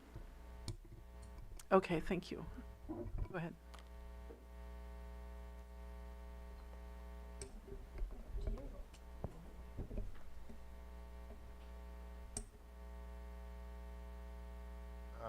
Jonathan Breen for the applicant. So all I can answer is back then, when there was through the Valley Fire, there had been money raised in order to rebuild and help people that went through that Valley Fire. They had raised millions, and there was a shortfall of $1 million, which I believe they needed by a certain time. And it was I believe the time was running short, and our project said, listen, we'll cover the balance so you can get all the rest of the funds in there. So that's been the main donation that we've ever made. We've hired people and locals as just consultants, but that was something that was very important for us to help and make sure that they secured all the other funding. And therefore then, by us giving the $1 million, it really capped everything off, and they were able to then utilize all those funds and invest and help all the people from those wildfires. Okay, thank you. The reason I'm asking is I hear things in the community, and I want to hear it from the source. Yeah. I heard that donations were made to various community entities, and yeah. I'd just kind of like to know what they are. Yeah, that's fine. And and again, it was public back then, so it wasn't anything. We don't go around boasting that we did this or that. We just Well, this is your opportunity. Well, it's and it was just something that was very important for us. Again, we do say it, and we put our money where our mouth is. We are coming into your community, and we want to fit into the community. And when there was things like that, it was very touching at that time, and people had been devastated. And so we had an opportunity to help, and we really wanted to do so. And so that's why we did it. I heard also that you made a donation to the County Chamber of Commerce, or?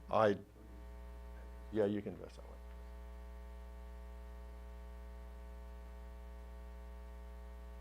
Kevin Case, and I'm with the applicant. We joined the Chamber of Commerce like anybody else would, and that was just probably 3 months ago. if it's a donation, we sponsored an event at the Greenview Golf Club that was asked of us. It wasn't a large, we were asked to sponsor that event, which is, we gladly did, and we'll continue to support sports programs. We've been to several auctions. We've donated money for auctions for South Lake Fire primarily, and for CAL FIRE and those fundraisers, and we'll continue to do that. We're very sensitive that everything is disclosed, everything's done in a very ethical and legal manner. So just, I want to go on record, we're not reckless at all with that. We're very, very calculated and do it the right way, but we're going to continue to help people that, when we can, that need it. So, Thank you. So if we can just talk about fire evacuation strategies for a second. I am thrilled with this idea of refuges instead of evacuating people by plane and helicopter. I think that's really wise. The only thing I didn't hear about that is the timeline. Will those be constructed before occupancy? Okay, thank you. They're nodding. And I read a lot about shuttle buses. Are those still part of the plan, or? Okay, thank you. That's all my questions. I'm thrilled you're here, and this has really been a enlightening process for me. Thanks. I guess I'll go next. Just would also like to disclose that I did take a tour of the project site on Wednesday, the 6th, 9 a.m., and met with the applicants. Did a tour, drove around the site, checked out different locations. We really hit hard mostly on, well, the reason I was there was to see about the fire mitigation and evacuation, because that was our main. So I tried to absorb as much of that information as I could, and most of my questions were satisfied with the tour and then the PowerPoints that we received about regarding the zone 0, 1, and 2, so around the properties, and having the pastures as or the polo fields as evacuation locations for even people from different communities to be able to bring their animals in there, because I do see that as one of the biggest issues, that some people don't even have the trailers for their animals, some do, and then being able to put them on a safe location would reduce the amount of traffic, I think, on when an evacuation is going on. So the applicants being able to offer those fields as potential locations for evacuees, I think is just helping the whole issue that we had concerning evacuation times and evacuation routes, to be able to have those refugee spots on the property, because sometimes you don't want to have pushing more people out, more vehicles on the road that can impact people that actually need to evacuate. So thank you for the tour and for letting me being able to actually see the project on in person. So thank you.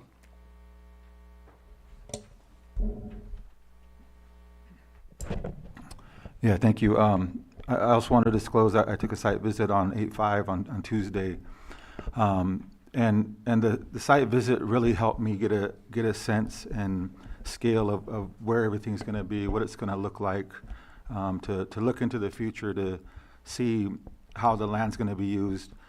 And I was really impressed with the openness and the dialogue. One of the things I shared that was important, and again, I love the safe zones and the areas where you can pull off. In the 2017 sulfur fire, there was an incident in my community where we were enclosed in our community because of the fire, and we actually had to go into a part of our community that was wetlands, and we stayed there for about an hour before we actually got to evacuate our community. And so when I heard that, it made sense, and then getting to look at it in the plans, there are many opportunities to reduce the potential impacts of loss of life during an event of a wildfire, and that's critical. One of the things I keep hearing over and over, which is of importance to me too, is the opportunity that it brings to our community. One of the things that happens, and it's been mentioned here many times, and I've heard it many times in the community from our younger youth and young adult population is that there's nowhere for them here. And this provides opportunities, again, for our people to stay local residents, the community to continue to be here. And as a tribal community, we're very dependent on our youth. And I feel all of our community benefits when we have a healthy youth population.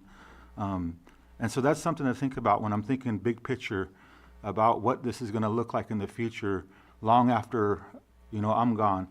And so I always want to be thoughtful and intentional in my thought process, and always think about the next generations that come before me. In our community, we say the 7 generations that come after us.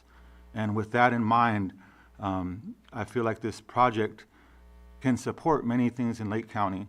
The concerns I had with evacuation, wildfire were greatly reduced by looking at the lay of the land, looking at design, looking at all the opportunities to refuge on site, all the options that are available, which I haven't seen before. And so as far as the project and the team, it was an amazing job. It was quite a bit of work to get through all the information and to understand it and to look at it. But it was well worth the time and to see the plans. Everything I feel like was accounted for. Of course, there's going to be things that we might have individually in certain areas that we want addressed a little bit more to our liking, but I feel like the applicant did a great job with this project to address all the concerns. And so I'm thankful for the opportunity to go to the site. I did get a chance to go by a few of the cultural sites. I didn't go into those cultural sites. But again, the preservation of the land is critical, is important. And I think as we move forward, as a tribal person, again, I love to hear the dialogue around preservation or preserving our local history. And we have so much to be proud of here in Lake County with the tribal community, with the early newcomers to this land. There's so much of wealth of history here that goes unrepresented and unnoticed. And I think this is an opportunity to really showcase that. And so I see a lot of congruency in what's happening. And so I definitely am ready to hear any more additional comments that we have and then take action.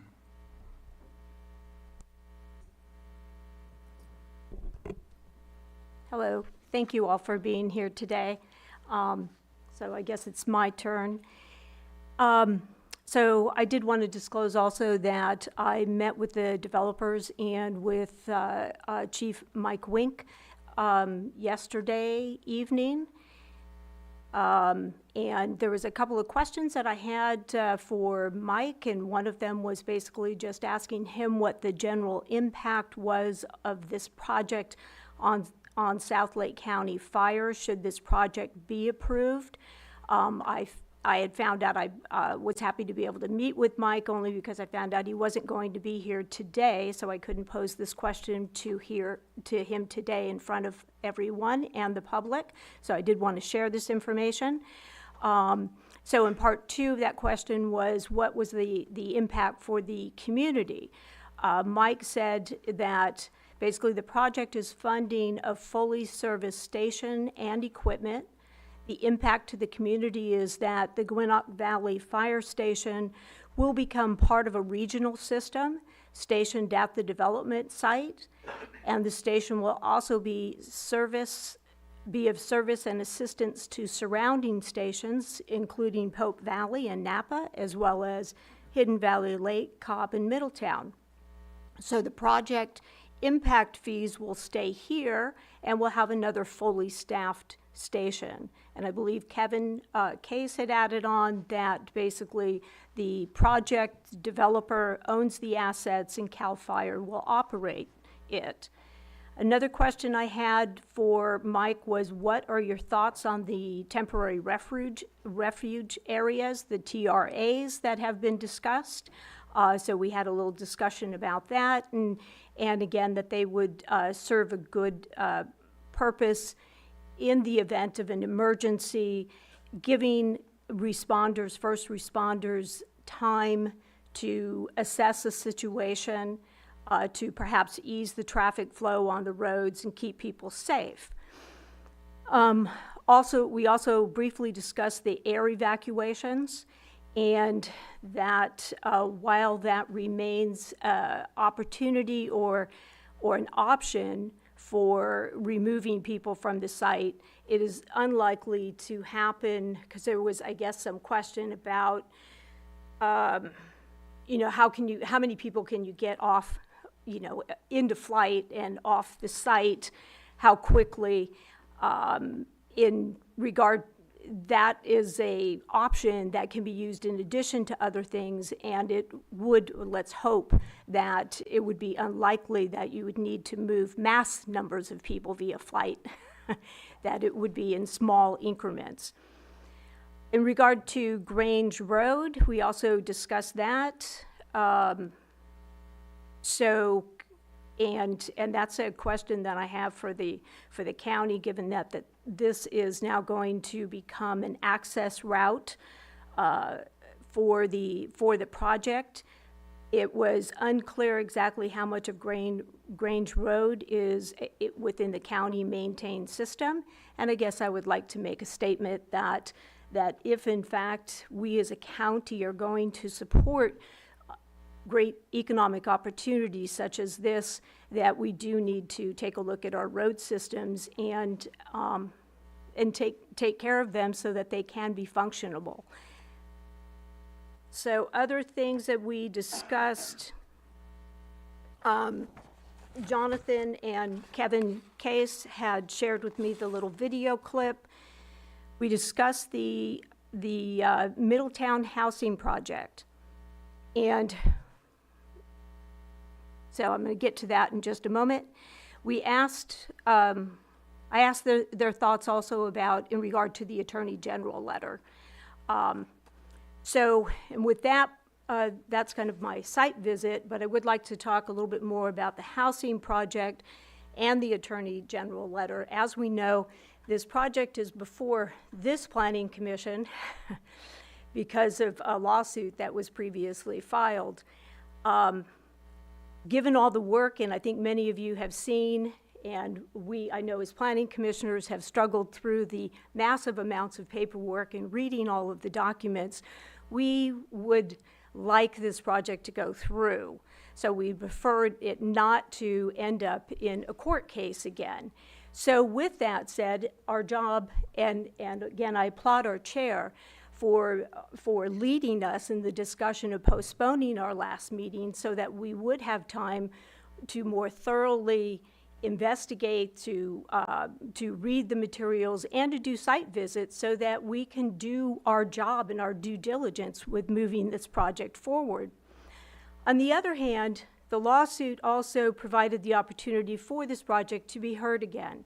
And while we are primarily focusing on the fire aspect and the items that were of issue or challenged within the lawsuit, it would be, as a longtime Middletown resident, as a resident who has participated in the creation of the general plan and the current Middletown area plan, I would not be able to move forward without talking a little bit more about the housing, the off-site housing project in Middletown.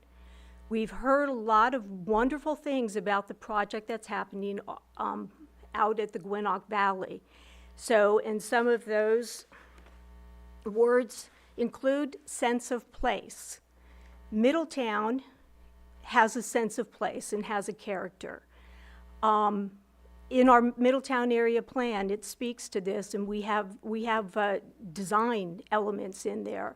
We have information that kind of dictates as far as on what our housing, what our downtown area, what our Middletown community should look like, and what it should provide for the community. So with that, I do have some concerns about the housing. Again, this is something that Jonathan and Kevin and I had briefly discussed. They know my position on it, that I would prefer not to see the change in density. I have concerns as presented, and I guess this is a question that I have for staff, at what we can do from here forward, looking at the design of those housing units. This, if anybody else has followed, our Board of Supervisors just recently reviewed the housing implementation plan and program. Both in that and also in our Middletown area plan, it states that basically housing is suggested in the category of 1-bedroom, 2-bedroom, and 3-bedroom houses. And that on average, there is, I think the Middletown area plan currently states 2.56 people within a house. The plan, the housing implementation program, HAIP, that was just brought before the Board of Supervisors, looks at from now until 2047, and the projections there are 2.39 people per house. So I have to question why we are proposing 4 and 5-bedroom units. And I'd very much like to see that in conformity with the current Middletown area plan, with this new housing implementation plan, and with the general plan. And to that point too, I'm going to bring up that in the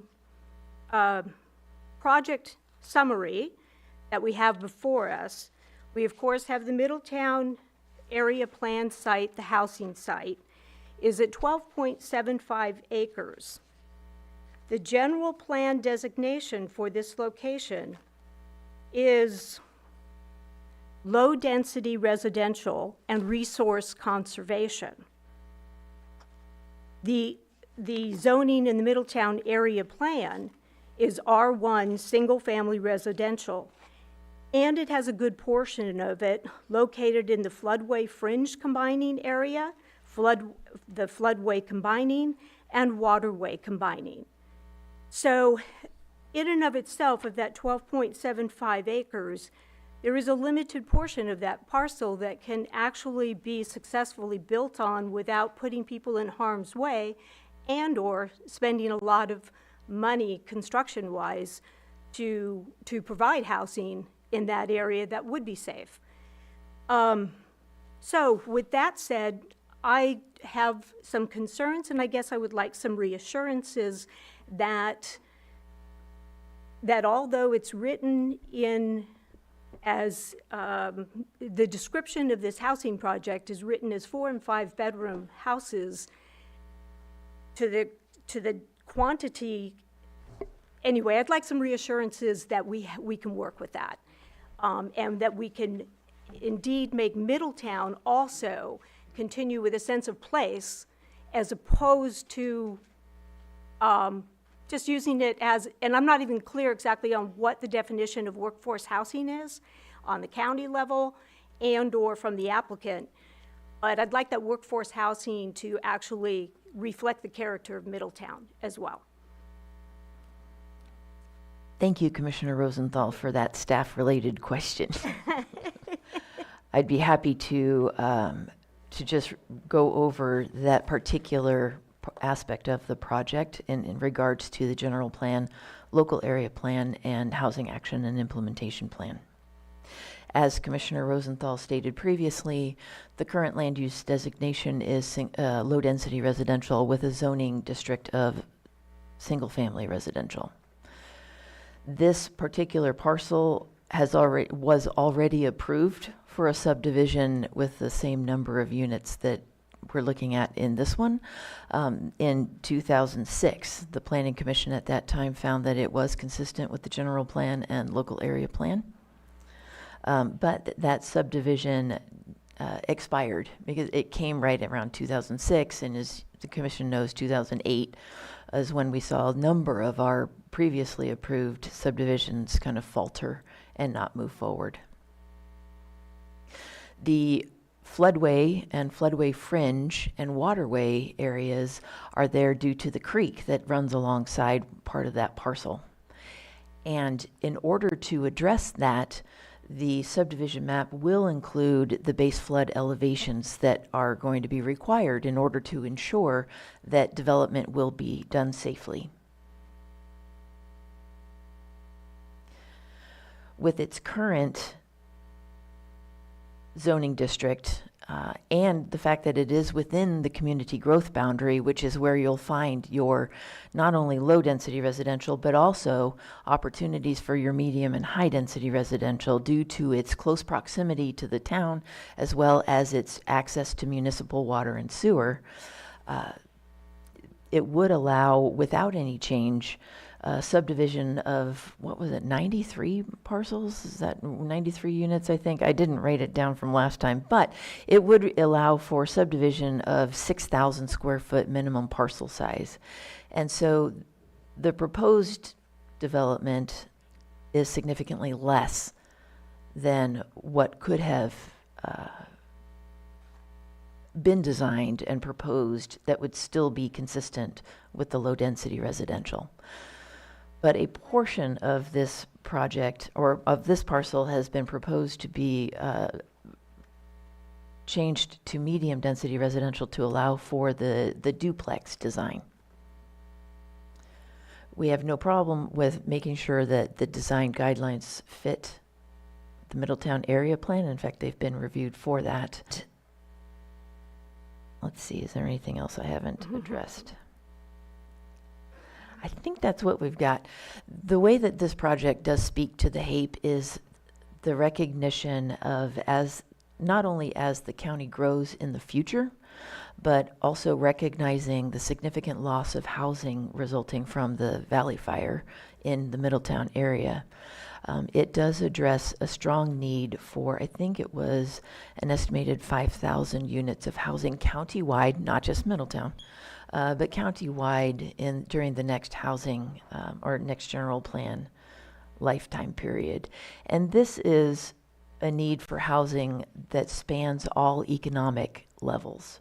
So all different types of housing, not just the workforce housing or the affordable housing, but all the way up into all economic levels, moderate and above moderate levels. So the fact that this focuses on workforce housing is really powerful because we don't see that very much. You know, we've got our farm worker housing for ag. We don't usually see a lot of workforce housing addressing an incoming need, like is apparent with this one. And so that workforce housing would not necessarily be someplace for a family to come in and live there for 20 years. It would be more directly related to the employment that we bring in, that is either from locals or from people who are moving to Lake County because they want a job. Wouldn't that be fun? That'd be a twist. It'd give us some variety on what's normal for Lake County. But the off-site housing as well as the future on-site workforce housing would both go to address the anticipated need for employment to support the resort.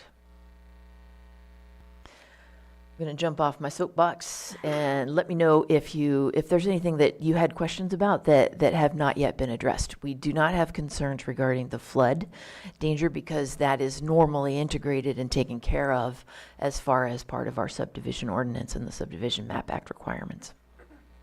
Thank you. Is there a definition for workforce housing? I bet there is. And if you want to take a Where? break, I'd be happy to find it. But I don't have it written down in front of me. I can comment on this a little bit. I've had to do inspections for farm labor housing before, and the standards are pretty minimal. But I've been going back and forth on this issue. We had a member of the public very concerned about changing Middletown into a different feeling place. And that is balanced with the idea of restricting urban sprawl. So at this point, I'm leaning toward agreeing that we should rezone a parcel that's in town rather than spread out over the beautiful scenery. I also have one other thing to say unrelated. I forgot to disclose that I also met with Mike Wink after our last meeting.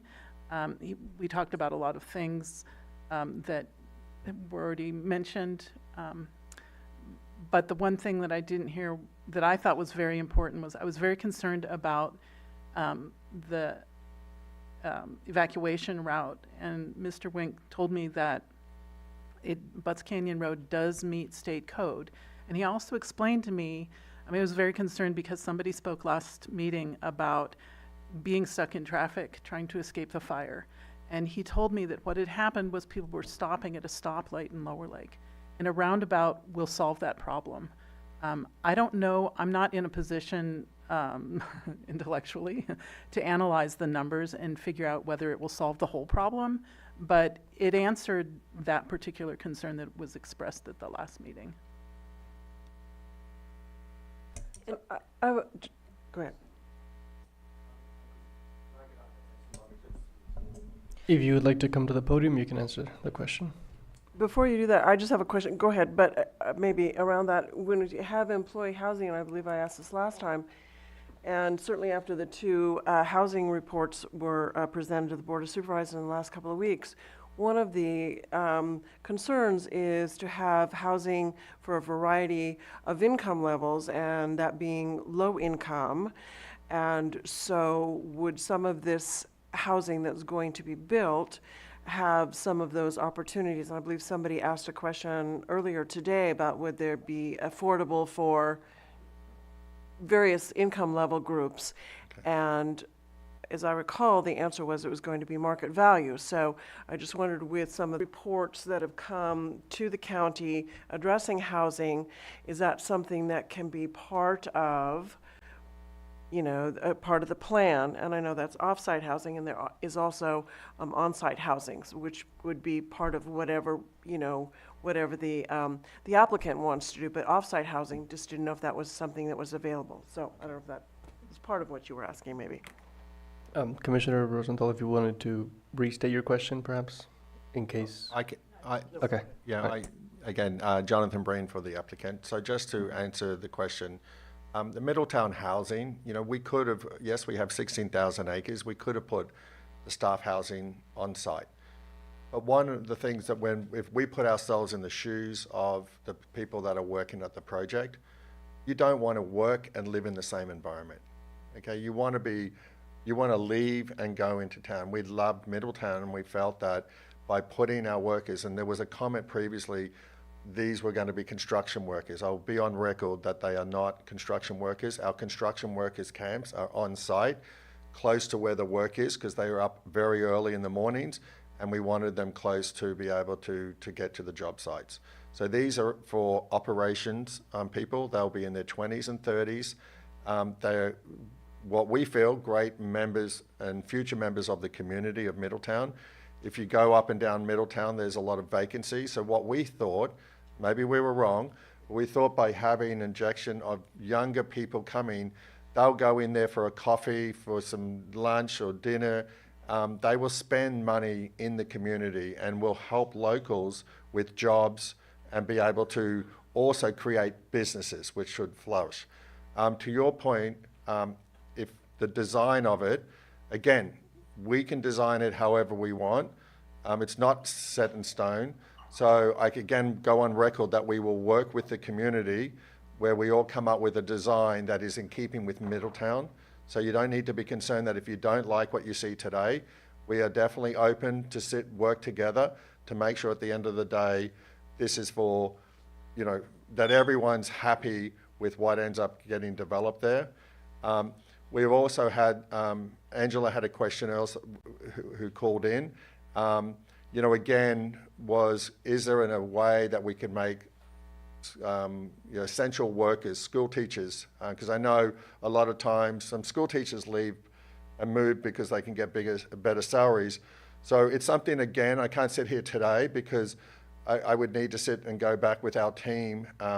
But again, it's something that we would like to help essential workers in the community, as well as our workers, to provide housing. It doesn't need to be market rate. We can work through that, and just so it can maybe cover its cost, because at the end of the day, we would like to help essential workers in this community as well as our workers. Reason why we've doing this is obviously we didn't want to put a pressure on the housing. If we're bringing in people to work, whether they're local and wanting to move into Middletown, or whether some were coming from outside, the last thing we wanted to do was put pressure on the currently tight housing market, and then suddenly you've got people and the rents are rising. So that's really why we built it, and we're wanting to build it in the first place. So I just wanted to clarify those questions that you had.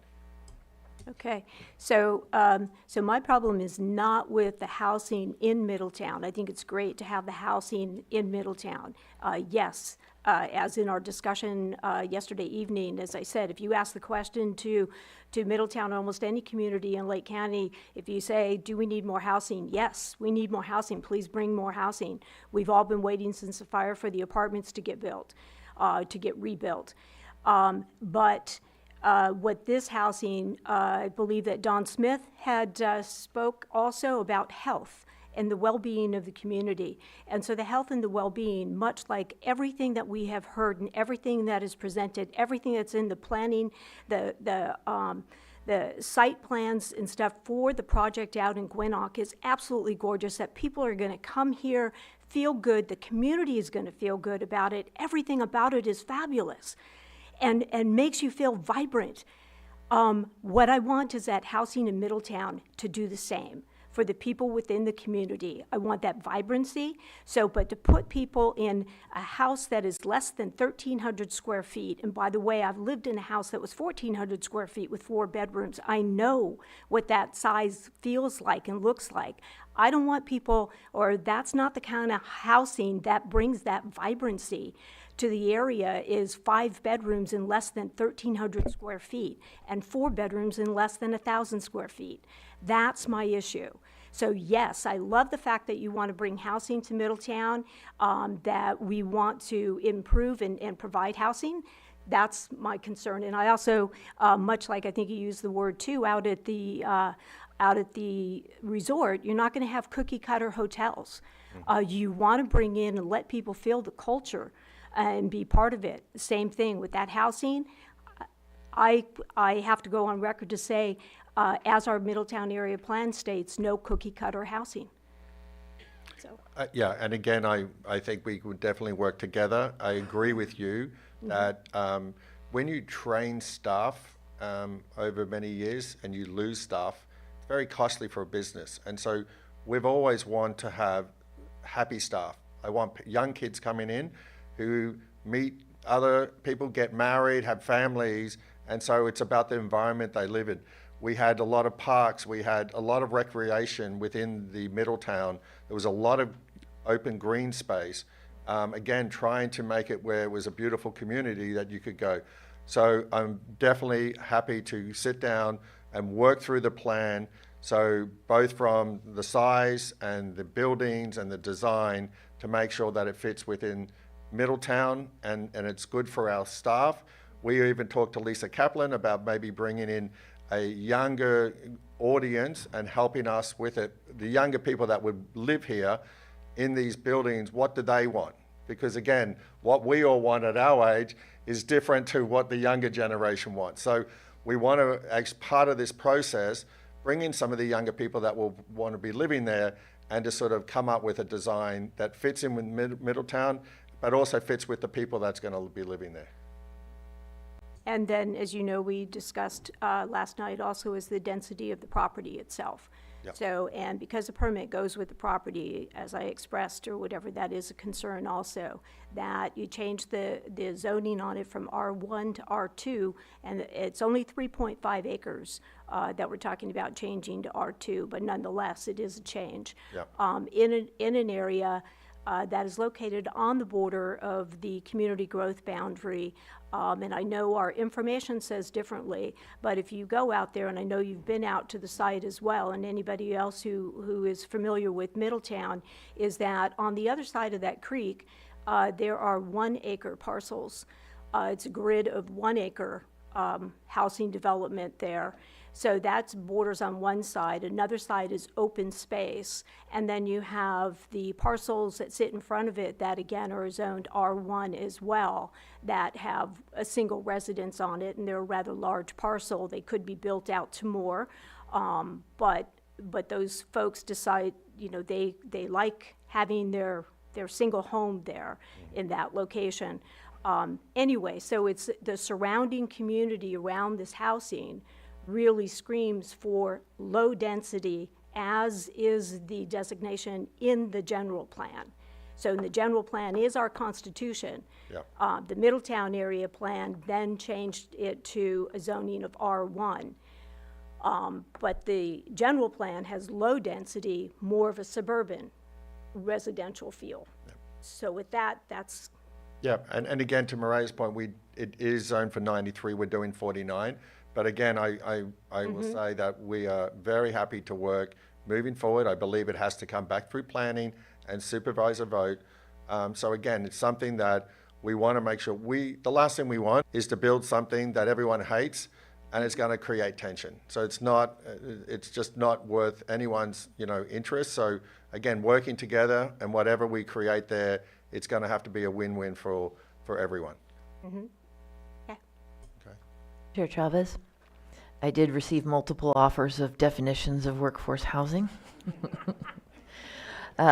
Let's take the one from the California State Association of Counties Finance Corporation. Workforce housing is housing for individuals and families typically earning between 60% and 120% AMI, which is the area median income. So somewhere between a little over half the area median to 120%. It is also known as middle income or moderate income housing. Workforce housing can refer to any form of housing, including ownership of single or multifamily homes, as well as occupation of rental units. It is generally understood to mean affordable housing for households with earned income that is insufficient to secure quality housing in reasonable proximity to the workplace. Thank you. Thank you for the definition. I think the person that asked the question left. Oh, that was your question? Okay. All right. Are there any further comments from the commission? Or further discussion on any issues? Where did Miley go? Miley actually had an appointment, so we'll just make note in the minutes that Commissioner Field was absent at 11:18. Okay. So I would like to request a break at some point. We can take a 5-minute break. It's 11:20. We'll be back at 11:25.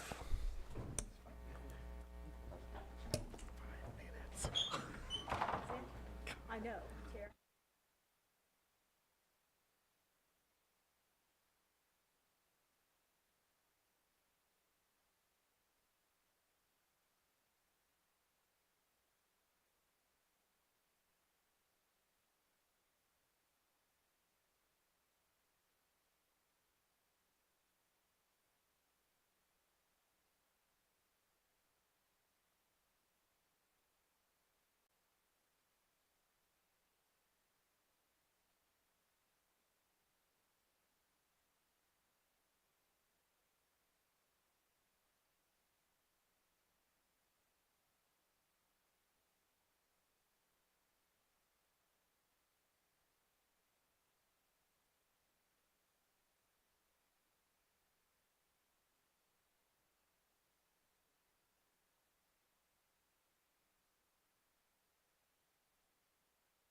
If we could all take our seats, please.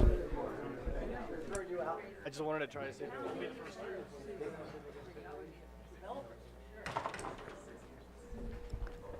be welcome back, everyone. The 5 minutes went by really quickly. That we still have one of the commissioners missing, but I'm sure she'll be in any second now. Before we, I think she's checking in on her. Oh, okay. I thought you were checking in on.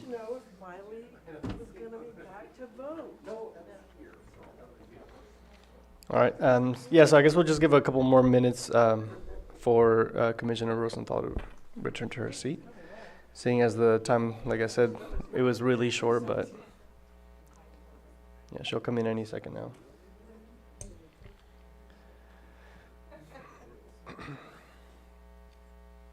There she is.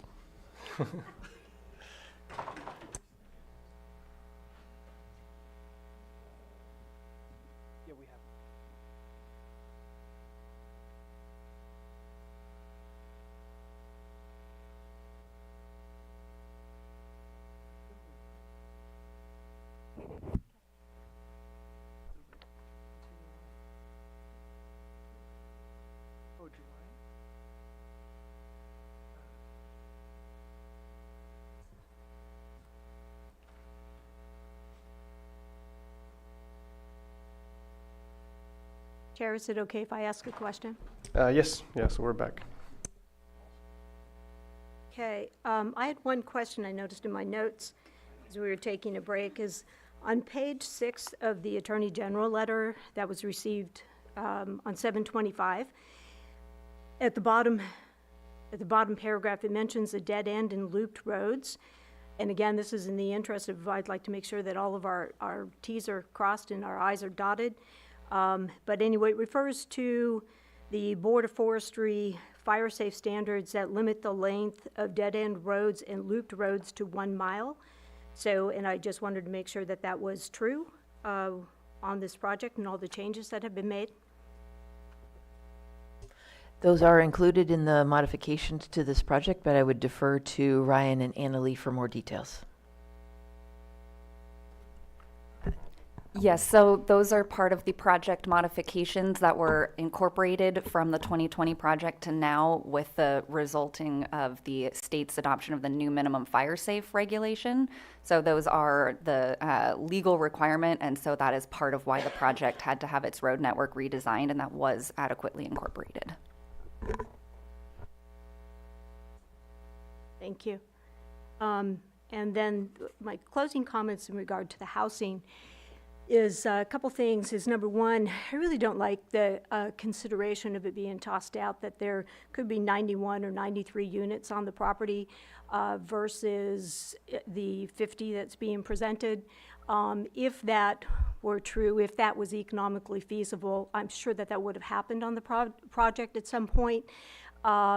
It's, I don't see that as economically feasible on this project, nor would it be accepted by the community should that come around. And then the other thing with the project, with that particular rezoning of the parcel, a project that was submitted in 2006 that went through at a height of development, and there was like lots of pressure for development at that time. We had so many projects in the hopper, and none of them happened.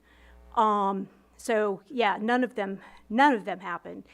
And so that project, just because we approved a project in 2006, I can't necessarily say that we approved it correctly. So, and I wasn't seated on the Planning Commission at that time, but I do know the commissioners that were there. But it's just because we did it once doesn't necessarily mean it was right and that we should do it again. So with that said, I guess I would turn to my fellow commissioners and see if anybody else has questions. I just have one question on the availability of the fabulous facilities that are going to be put in there. It's a gated community, and I don't think so. Is it gated? well, Yeah, maybe you can help clarify that for me. That, maybe I'm asking that question. It's a gated community, that's a question mark on that. My understanding from my conversations is that the HOA would then have purvey over the various facilities. Is that correct? Whether they were available to the public as compared to the village area that is being built out. So, for instance, would the golf course be available if I just showed up with my golf clubs, which would be shocking, and wanted to play around, or is it like a country club, I would buy a membership, or is it just available for those who have purchased residence in the project? Yeah. Jonathan Breen for the applicant. So the village itself, which is the main heart and soul, is open to the public. We have an area in there where we have hotel rooms, and we have a residence club where the residents can come and use, and the hotel guests. But the whole rest of the farmers market, the restaurants, coffee shops, the whole other village is open to the public. The winery open to the public. And then as you get further out, where the residential sit, that's a bit like Hidden Valley, where that's open to that's really just for the residencies, for security. So the golf course and the polo fields sit in that zone. And that's really that zone, the residents pay their HOA fees to maintain the golf course, maintain the polo. And so as a developer, we actually hand it over to the HOA down the track. So that's really for the owners. But the whole main core of the project, which is the village on the lake, that will always remain open to the public. Perfect, okay. Thank you, we just need that clarification. Yeah.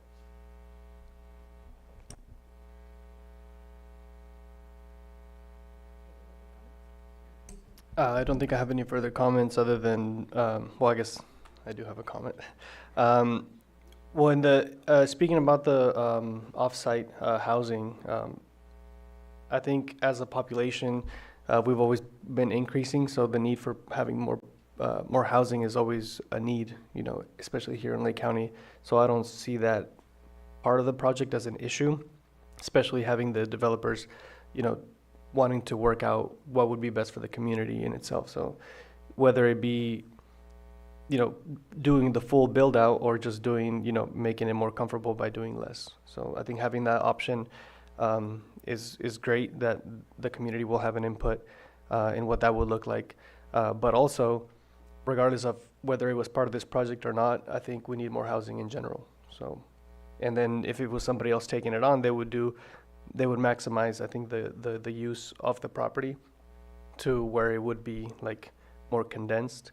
And that's kind of where I see the plus in having the developers today here working with the community or showing that they are willing to work with the community in that sense, in building that off-site housing. So that's kind of like the only comment that from my observations and what I've seen and heard today. And other than that, I don't have any more comments, and I'm looking for discussions. Yeah, I have no further. So with that, I am pleased to be able to read the following motions. I hereby move that the Planning Commission certify the final EIR consisting of the 2020 draft and final environmental impact reports, 2020 final EIR errata, July 2024 draft PREIR, March 2025 draft, bear with me, March 2025 draft PREIR, July 2025 final PREIR, and all the appendices thereto and supporting information, and adopt the accompanying CEQA findings of fact, statement of overriding considerations, and mitigation monitoring and reporting program, EIR 24-01, pursuant to the requirements of the California Environmental Quality Act for the Gwinnett Valley Mixed-Use Plan Development Project on property located at Jerusalem Grade Road, Oat Hill Road, Gwinoc Valley Road, Bond Valley Road, Butts Canyon Road, Santa Clara Road, Grange Road, State Highway 29, and is more fully described in the staff report dated July 24, 2005, July 31st, 2005, and August 8th, 2025. I think we have different versions. Yes, we do have different versions. Are we using the one I that have a was version that was handed to me by, today? yes. Okay. Today's report was, is my understanding, is a supplement, so there would be at least two, one for the last meeting, one for this one.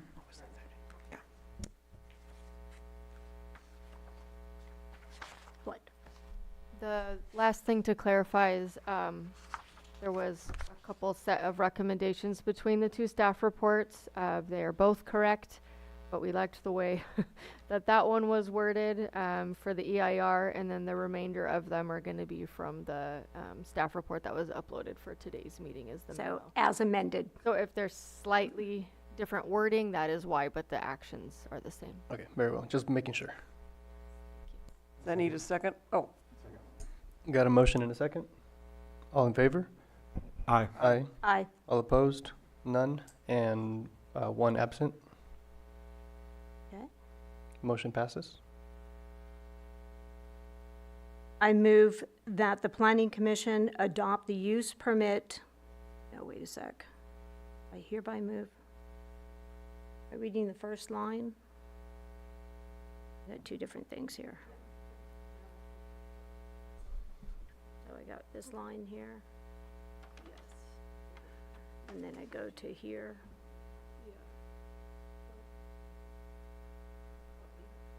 Yep, so now we're scooching over here. Approve. Yep. Okay. So this replaced that. That's what happened. The rest of them will just be. Right, well, I read that, but I guess my question is, do I read this first line, which is different, and this first line? I will go. This? Okay, Yep, so the rest of them will be here, this, starting this. actually here. I just did that one. This Oh, was no, for the I'm sorry. EIR. I Yeah. got it, Yeah, okay. we scooched one over. Perfect, okay, sorry. Okay. All right. I move that the Planning Commission adopt the use permit PL-25-112, UP-24-05 as amended for the Gwinoc Valley site conditioned upon approval of the general plan amendments, GPAP 24-01 and 24-02, and a zoning ordinance amendment, AM 24-01, by the Board of Supervisors to permit the permit adopted today, or approved. Did I say approved or adopted? Okay, the permit approved today for the general plan and specific plan of development shall be of no force or effect until the Board of Supervisors approve the general plan and zoning amendments as recommended by this commission. second? Got a motion and a second? All in favor? Aye. Aye. All opposed? None and one absent. Okay. Motion I'm- passes. I move that the Planning Commission approve the use permit PL-25-112, UP-24-08 for the Middletown housing site, conditioned upon approval of the zoning amendment RZ 24-02 by the Board of Supervisors. The permit approved today shall be of no force or effect until the Board of Supervisors approves the zoning amendment as recommended by the commission. Second? Motion and a second. All in favor? Aye. Aye. All opposed? No. 3 in favor, 1 opposed, and could you oppose when you make a motion? Yes. Okay. 3 in favor, 1 opposed, and 1 absent. The motion passes. I move that the Planning Commission recommend the Board of Supervisors adopt an ordinance rezoning the Gwinnett Valley site parcels to a Gwinnett Valley specific district, adding a new chapter to the zoning code pertaining to development in that district and specifying design guidelines for future development in that district. I second. All in favor? Aye. Aye. Aye. All opposed?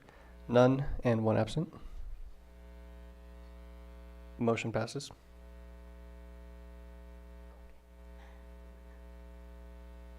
All right. I move that the Planning Commission recommend the Board of Supervisors approve a general plan amendment, rezone, general plan of development, specific plan of development, and development agreement with the findings as presented in the staff report today.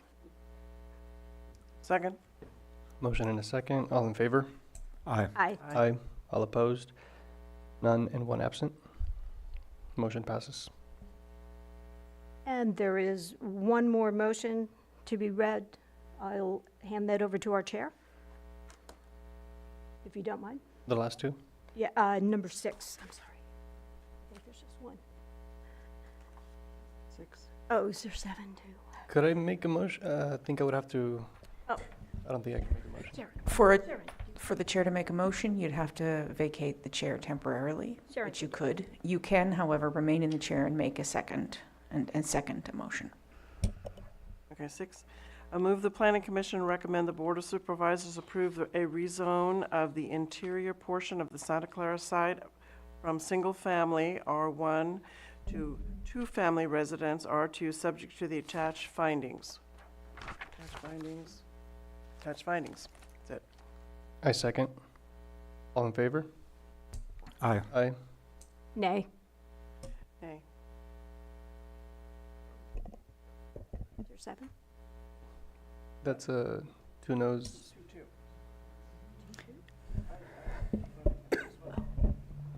2-2. A tied vote is an automatic denial, and under Article 60, it is an automatic appeal to the Board of Supervisors. Motion does not pass. Okay, 7 is the last one? Yes. Move the Planning Commission approve the use permit to allow for the community clubhouse at the Santa Clara site. Mike's up. Mike. Oh, you couldn't hear me? Move the Planning Commission approve the use permit to allow for a community clubhouse at the Santa Clara site. I second. All in favor? Aye. Aye. Aye. Aye. Motion passes. 4 ayes and 1 absent.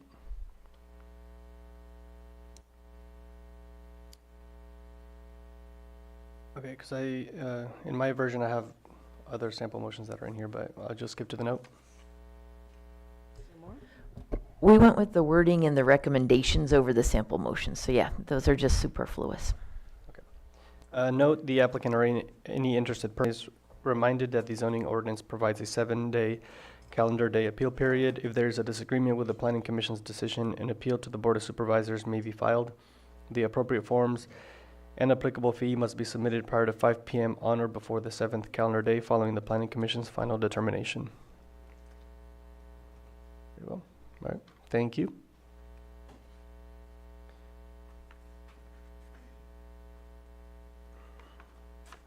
And moving on to, my paper got cut. Non-timed items. And staff update, right? Okay. Non-timed items, I don't think we have any. And Director, if we have a staff update. We have no staff update today. That leaves with the meeting adjourned at 11:46.